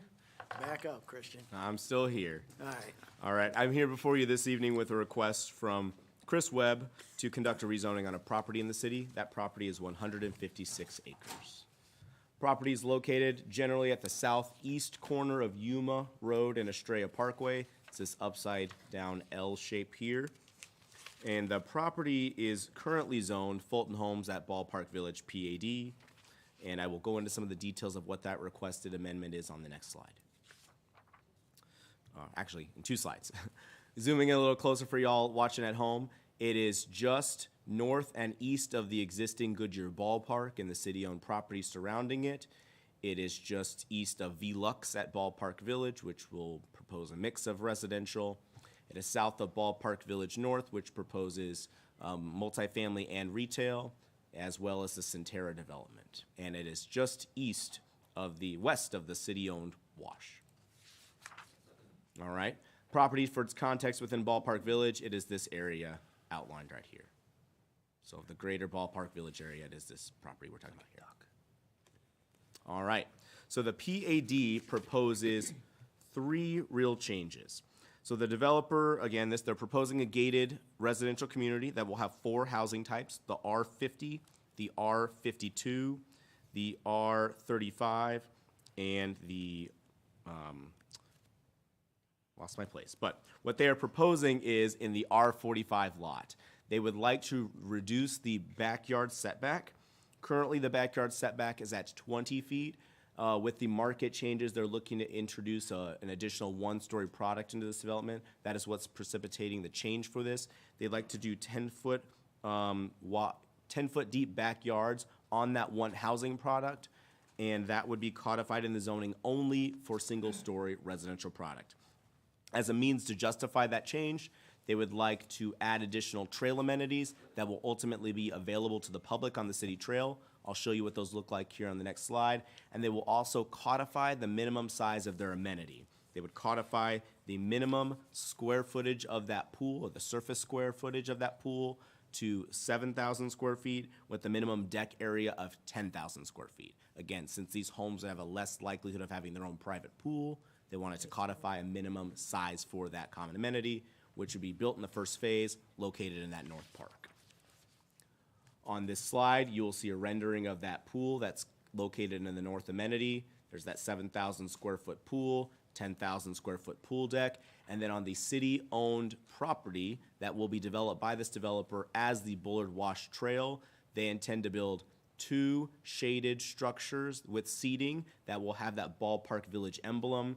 They'll also do 2 trail markers that are pretty substantial in size to introduce people to the Ballpark Village area of the trail system. To date, the city has not received any resident opposition to this case. Staff has evaluated the impacts of this proposed zoning on the greater community, and with no major concerns being found, staff recommends you approve the rezoning of the property from Fulton Homes at Ballpark Village Planned Area Development to the first amended PAD of Fulton Homes at Ballpark Village. Happy to take any questions you might have. Is the applicant here? Representative from the applicant is here. Mayor, Council, Chris Webb with Rose Law Group here on behalf of Fulton Homes. I don't have a presentation for you, but I'm happy to answer any questions that you have. Okay, why don't you hold up? We'll see what comes your way, okay? Any speaker cards? No, Mayor. Okay. Would anybody in the audience like to speak? Come on. Thank you, Council. Just right off the bat, I'm just curious about what the traffic would be during the baseball season with the residents that are living in that area. Well, who? Oh, I'm sorry, my name is Nola Isla. Go ahead. Address, Goodyear resident? Yes, 15630 West View Drive, Goodyear. Okay, and you just want to know what the traffic would be out there? Yes. Who can? I can. Chris? Yeah. Okay. Chris, So this zoning doesn't change anything about the traffic because it's not changing the density, but just for general information, this development and the pre-plat that you will see if this is approved in this meeting, is that they will have a gated entrance that will exit them onto Goodyear Boulevard East, and they have a gated exit that will lead them onto Lower Buckeye Parkway, which then they could access Bullard here or Estrella Parkway here. This zoning does not change any obligations for the traffic signal improvements that they will need to make. A contribution at Wood Boulevard and Lower Buckeye, contribution at Bullard and Lower Buckeye, widening of Yuma Road to its full southern extent, which will be 3 traffic lanes eastbound, and then improving Estrella Parkway northbound to the 3 through lanes northbound, as well as the decel lanes where appropriate. They will also be modifying the intersections of Wood Boulevard and Goodyear Boulevard South. Does that answer your question? Well, just one of the main concerns is during, graduation season, the ballpark is being used for the ceremonies. And then for 4th of July, there's a lot of cars that park along those open areas over there. And traffic is basically chaotic, and there've been many accidents that have happened in that area. Let me ask the city manager, is there some, well, during the 4th of July, typically, there's usually, what, isn't police officer, or is the chief here? Go ahead. In the other room, but absolutely, when there's large events, even spring training, there's a traffic management plan. But certainly, we can take some additional information from residents' experience to please see do if we other- can prove that. Okay, please do with your experience, and then see if we can help that or mitigate that for you. Okay? Thank you. Thank you. Go ahead. Now, with that, let's see, where we at? Anybody want to say anything? Close public hearing? Oh, I haven't closed it yet. Will the city clerk please read resolution number 2023-2283? Adopt resolution number 2023-2283, declaring as public records of certain documents referred to and incorporated by reference in ordinance number 2023-1567, filed with the city clerk related to the rezoning case for Fulton Homes at Ballpark Village, first amended. Thank you. Will the city council enter a motion a second, which they have already? I see a motion in a second. With that, open for discussion. Number one up is, here you go, Councilmember Loretano. I just wanted to let the residents know, I think, because we talked a little bit in city speak, Kristen. So basically, it's this development, when this goes in, we're not changing how many people were originally going to be in this area. But what we're doing is, once this development goes in, there's going to be some improvements to the roadways around this area. And hopefully that will also help this whole area with the traffic. So I think that might answer some of your question. As this goes in, it's not going to make the traffic worse. We're prepared, and they're going to make the roads bigger around this area, and then lights will go in and stuff. So that should help this whole community. Does that help at all? Good. Who is up next? Councilmember Campbell? Do we have any idea how many homes they want to put in here? The number of homes? Yes, 796. Holy Toledo. 796, so 796, and everybody has at least 2 cars. That's over 1,500 cars additional in that area with our ballpark and our practice fields. We're really going to have to work a good traffic plan for that area. If, once this goes in, we can't continue the way we are today with this going in there. We've got to do a better job of it, but we don't have to talk about it tonight. I don't want to derail the thing, but I understand where she's coming from, and she's absolutely right. When we do have the 4th of July, everybody is parked up and down Goodyear Boulevard, and they're parked on Bullard, and they're on the road and the side of the road, and they're all over. They'd probably go on the airport if they could get through there. But no, I understand her concerns, and I'm sure that once, as this moves through the city process, we will address those concerns and do the best we can to mitigate the additional traffic, because we will be aware of that, and that's it. So, thank you. Thank you, Councilmember Campbell. Councilmember Hampton, you're up. Yeah, thank you. So I know we've already approved this project for houses, and I just wanted to verify, originally when this came to us, is the corner of Yuma and Estrella, was that originally multifamily, and now they're making it single-family homes? Or was it always single-family homes? This zoning, I believe this quadrant was a mix of employment and retail. Okay, even originally when Fulton, I because I know believe we've so. seen this before already, Mhm. so now we're redefining it even more so to make their conditions single-story, things like that, the pool, different amenities. I thought for some reason that top left corner, when Fulton originally came, was going to be multifamily there, but maybe I'm wrong. And there was some multifamily around this corner. The 4 corners of Estrella Parkway and Yuma had a very myriad of uses between retail, entertainment, business park, very high-density multifamily. So there still does remain some retail and multifamily at the other corners. Yeah, but I just thought this is getting more narrowed down to where more specific for them to now they're going to have a hard plan. So no, I think it's fine. Like I said, I approved it before, so I think Fulton puts a good product together. So I appreciate the Rose Law Group for bringing this back. So thank you. All right, I don't see any more on the board here. Can you open up the voting?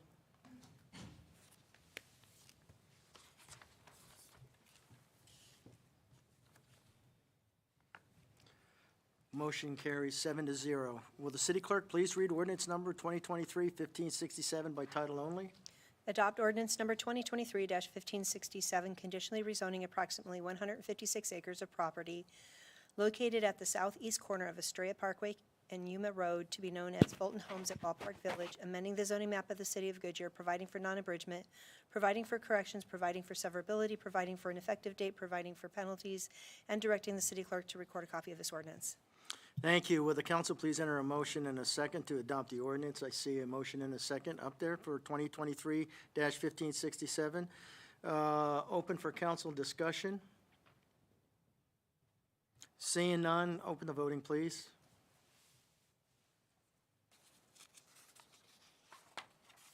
Passes 7-0. Thank you. Our last public hearing tonight is to consider annexation of 1.81 acres along Broadway Road alignment and 0.42 acres along Saraville Avenue alignment, both located southeast of Saraville Avenue in Maricopa County, 85. Open public hearing. All right. He's good. back again. I'm back again. All right. So good evening. Here with a request from the applicant Wendy Riddell for an annexation. This is the part of the process where we are opening the public hearing based on the council feedback at the previous meetings. So at the conclusion of this presentation, staff will receive the public input and feedback concerning this proposed annexation and whether it should be moved forward or not. So this is two separate actions, two separate cases, but they're in very close proximity to one another, so they're being presented as one item.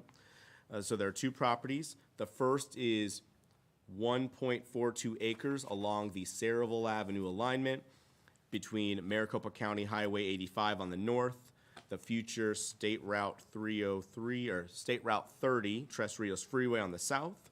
And the second property is this 1.81 acres along the Broadway Road alignment between Saraville Avenue on the west, the alignment of it, and 159th Avenue alignment on the east.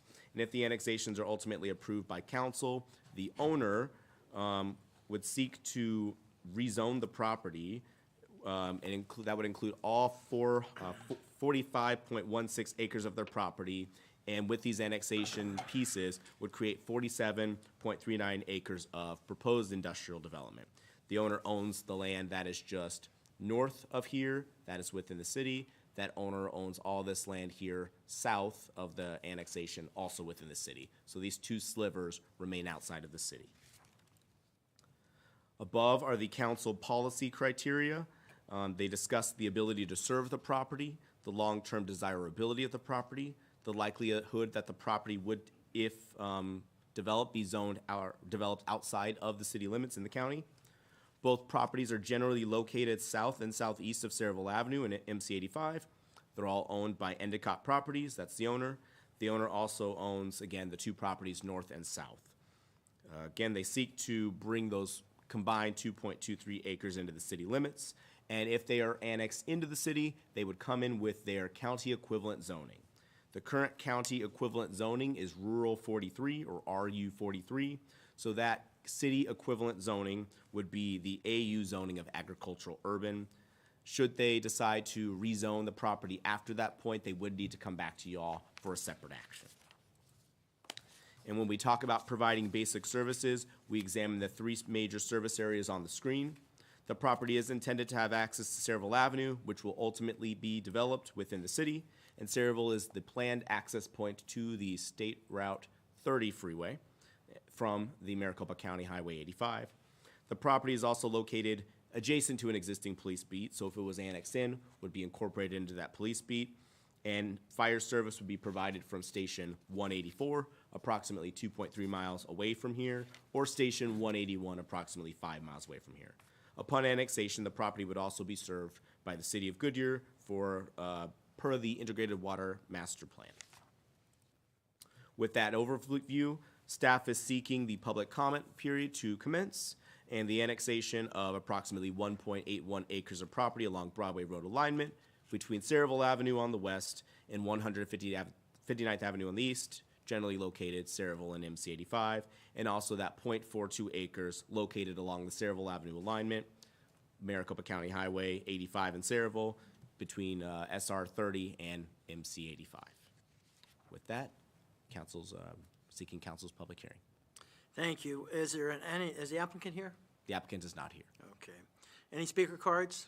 No, Mayor. All right, would anybody in the audience like to speak?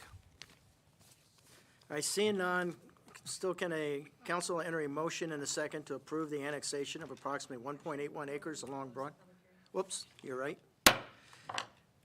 Will the council please enter a motion and a second to approve the annexation of the approximately 1.81 acres along the Broadway Road alignment between the Saraville alignment and the 159th Avenue alignment, generally located southeast of Saraville Avenue in Maricopa County 85. Do I get a motion? I have a motion and a second on the board. Council discussion. Wally? Okay, so why are we doing this one? Did they forget to bring it into Goodyear? What's the story on this one? Quick story is 1970s, we like to annex a lot of stuff, and we like to leave the roads behind. And we missed it? We wanted to leave it behind, but now that it's ready to be developed and there's no road there, we want it. Okay, thank you. You're welcome.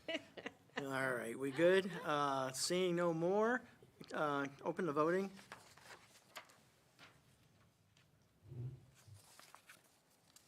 Passes 7-0.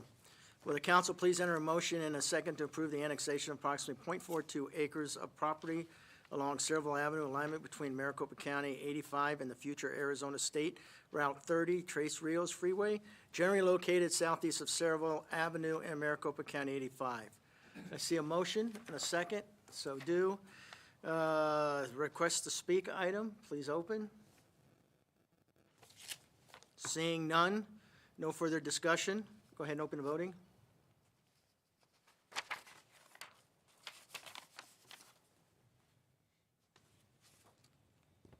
Passes 7-0. Thank you. All right, now we're at the business. I'd like to remind council to wait for a motion and a second before discussing. Next business item is to consider approving the preliminary plat for Fulton Homes at Ballpark Village. All right. Good evening, Mayor and Council. This is the next phase of the zoning process, and this is being brought forward this evening by Ricky Horowitz for a preliminary plat within the city. I won't bore you to death because we talked about this a lot, but this property is 164.92 acres. That includes up to the center lines of the road where they're gonna need to dedicate roadways. It is, again, southeast corner of Yuma and Estrella Parkway, this upside-down L shape right here, and is, in 30 days, will be zoned PAD amended.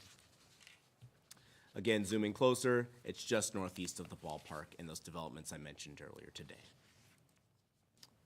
All right, so at the zoning hearings today and back in April, you saw the exhibit on the left and this exhibit in the middle, the exhibit on the left. This is the lot configuration and it matches almost identically with what they're proposing today. The middle is their landscape plan that you saw within the zoning cases, and that is included in this preliminary plat package. And on the right is just us making the zoning categories that have been approved by council into the lots. That would lead us to 796 lots, 87 tracts, and that would be the preliminary plat for this property. So staff has evaluated this preliminary plat against the zoning, the PAD and the proposed rezoning, the design guidelines, the zoning ordinance, and other engineering and development factors. And with no major concerns being found, staff recommends you approve the preliminary plat for Fulton Homes at Ballpark Village, which will contain those 796 lots and 87 tracts, subject to the stipulations that are found within the staff report. Thank you. Any speaker cards? No, Mayor. Anybody in the audience like to speak? No? All right, council approve a motion and a second to approve the preliminary plat for Fulton Homes at Ballpark Village, subdividing approximately 164.92 gross acres into 796 lots and 87 tracts. Do I see a motion, a second? I do. I see a motion and a second. Any discussion? Open discussion?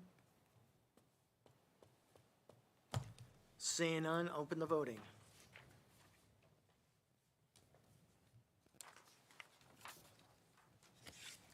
Passes 7-0. The last item is to consider approving a preliminary plat for La Jolla Vista. Again, Christian, you're back. Hot seat. Hey, go ahead. All righty. Here with you today with a request from Leslie Chatburn for a preliminary plat of property within the city. The overall property we are discussing today is 201 gross acres, and it's located in central Goodyear in the area we call West Goodyear. It is on the northeast corner of Citrus Road and Lower Buckeye Road. The property is currently zoned both R14 and R16 with a PAD overlay for residential master plan community. And the property is this, I guess they're all L shapes today, this L shape right here. So zooming in a little closer, you can see that this property is just south of the Durango Street and County Island. That's called Sweetwater Estates. It's in the county. It is just east of Pradera. It is just west and south of Cottonflower and Bocine Lomas. It is northeast of the Citrus Park development we're referring to today. It's north of a proposed Agua Fria Union School District high school site that they own, and it is north of what was formerly called Cotton Commons, but you will see referred to as the Artesian at West Goodyear. Very fancy. All right. So at the zoning hearings back in October, you saw the plan on the left. That is the land use and zoning districts there. Today, and you also saw this landscape plan here in the middle.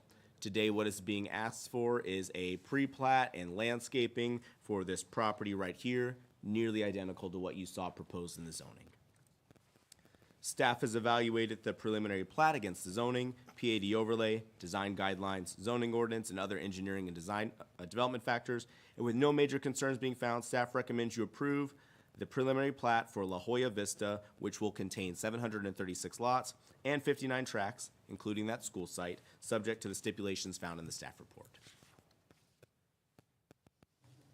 You good? That's it. All right. Anybody in the audience like to speak? All right, seeing none, will the city council enter a motion and a second to approve the preliminary plat for La Jolla Vista subdividing approximately 201.01 gross acres into 736 lots and 59 tracts? Do I have a motion and a second? I do. I have a motion and a second. Open up the request to speak, please.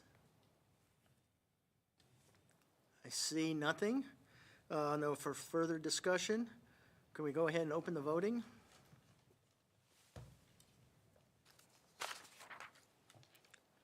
Passes 7-0.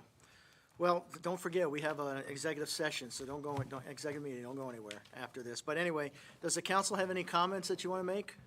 I do. Go ahead. Okay. I would like to know. I'm sorry. It's on. Okay, my comments for this evening are, I am getting complaints about so many road construction projects within our city. It seems every major arterial in our city has something being done to it. And I want to know, when these permits are given, is there someone that's in charge of these permits so that they don't have all of our streets at the same time being ripped to shreds? Because we cannot move.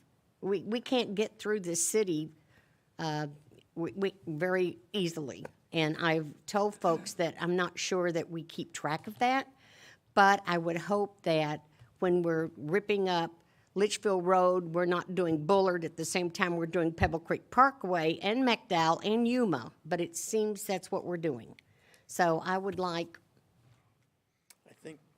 someone to look into it and to report back to us how we can make it better, or have a system, because soon as someone fixes laying the gas line on Litchfield Road, here comes the fiber optic ripping up again, and here comes the water coming up again, and it's just nuts. So We'll get it for you, Walt. thank you. Okay. That'd be great. Anybody else? I just want to add one thing. I think it was the other day, we had a roundtable discussion with Senator Sinema. It went very, very well as far as how she's trying to help us on the water and several issues that concern the city. So I think she's a great ally for local government, and we're going to keep working with her to keep working and moving our stuff forward on there. And we had with Wally on the Buckeye and Goodyear Bullard Wash, woohoo, that Wynette kind of sponsored on there, and it was cold. It was cold. But it was fun. It was a nice little team building with Buckeye and Goodyear, so that was kind of nice there, so. Dan showed up in shorts. Yeah, I know. With his whole family. It was Yeah, I know. Great time. It's freezing out there in Dan's and shorts, go figure. Anyway, okay. City manager have anything to report? Yes, thank you, Mayor. Just 2 items. As you all will recall, we have secured 46 acres around the Goodyear Ballpark, is now city-owned. We've been working on a study as to what that possibly can be.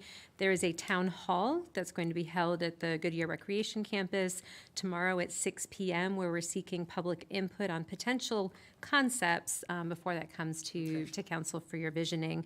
Just a note to please bring your smartphone fully charged, as there's interactive input throughout the town hall that you'll use your smartphone. Second item is our Wag and Tag will be held from 9 to noon, 9 a.m. to noon on Saturday, January 28th at Goodyear Civic Square.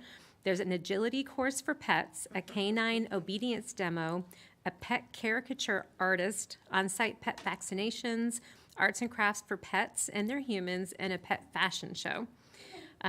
Visit the Wag and Tag Cafe for, it gets better. Visit the Wag and Tag Cafe for puppuccinos and other pet favorites. Food trucks, live DJs, giveaways, raffles, and more. Thank you. Yes, really. All right. Bill, what you got? So I've made this comment to the manager previous when I found out about this, but since you've made it public tonight, we're doing a public vignette of getting public input on these 46 acres, and then council's gonna get it, as opposed to council saying, we like these ideas, let's go ask the public if they do too.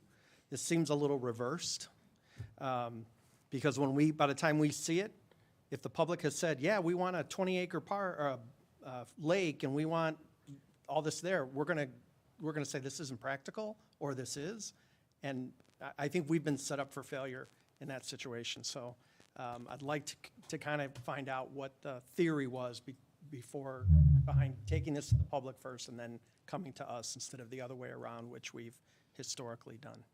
So thank you.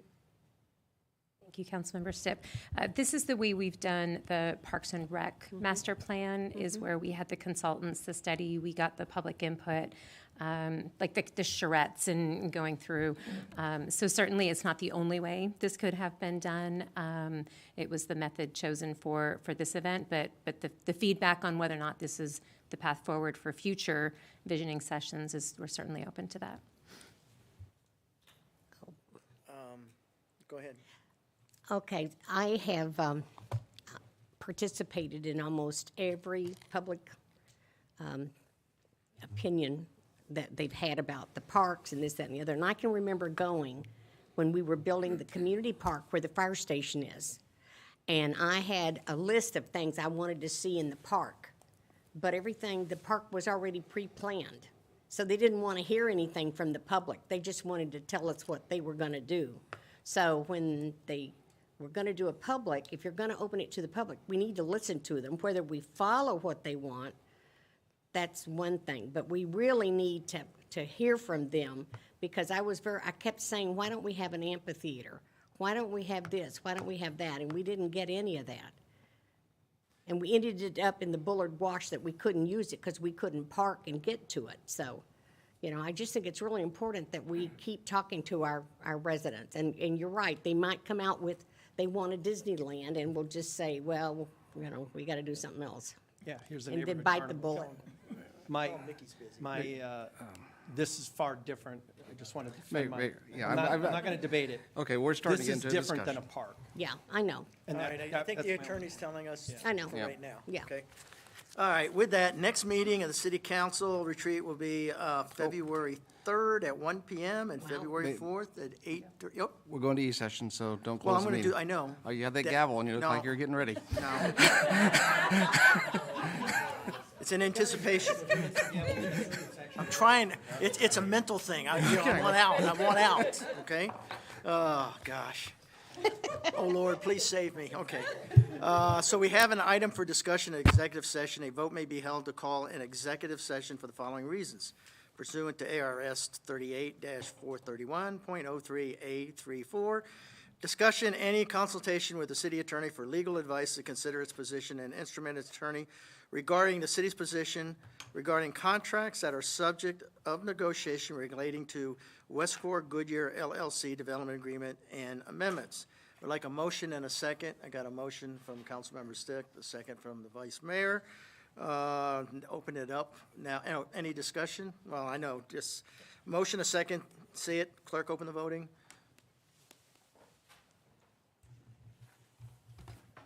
All right, 7-0, unanimous. Now we'll convene an executive session, which means upstairs we shall go.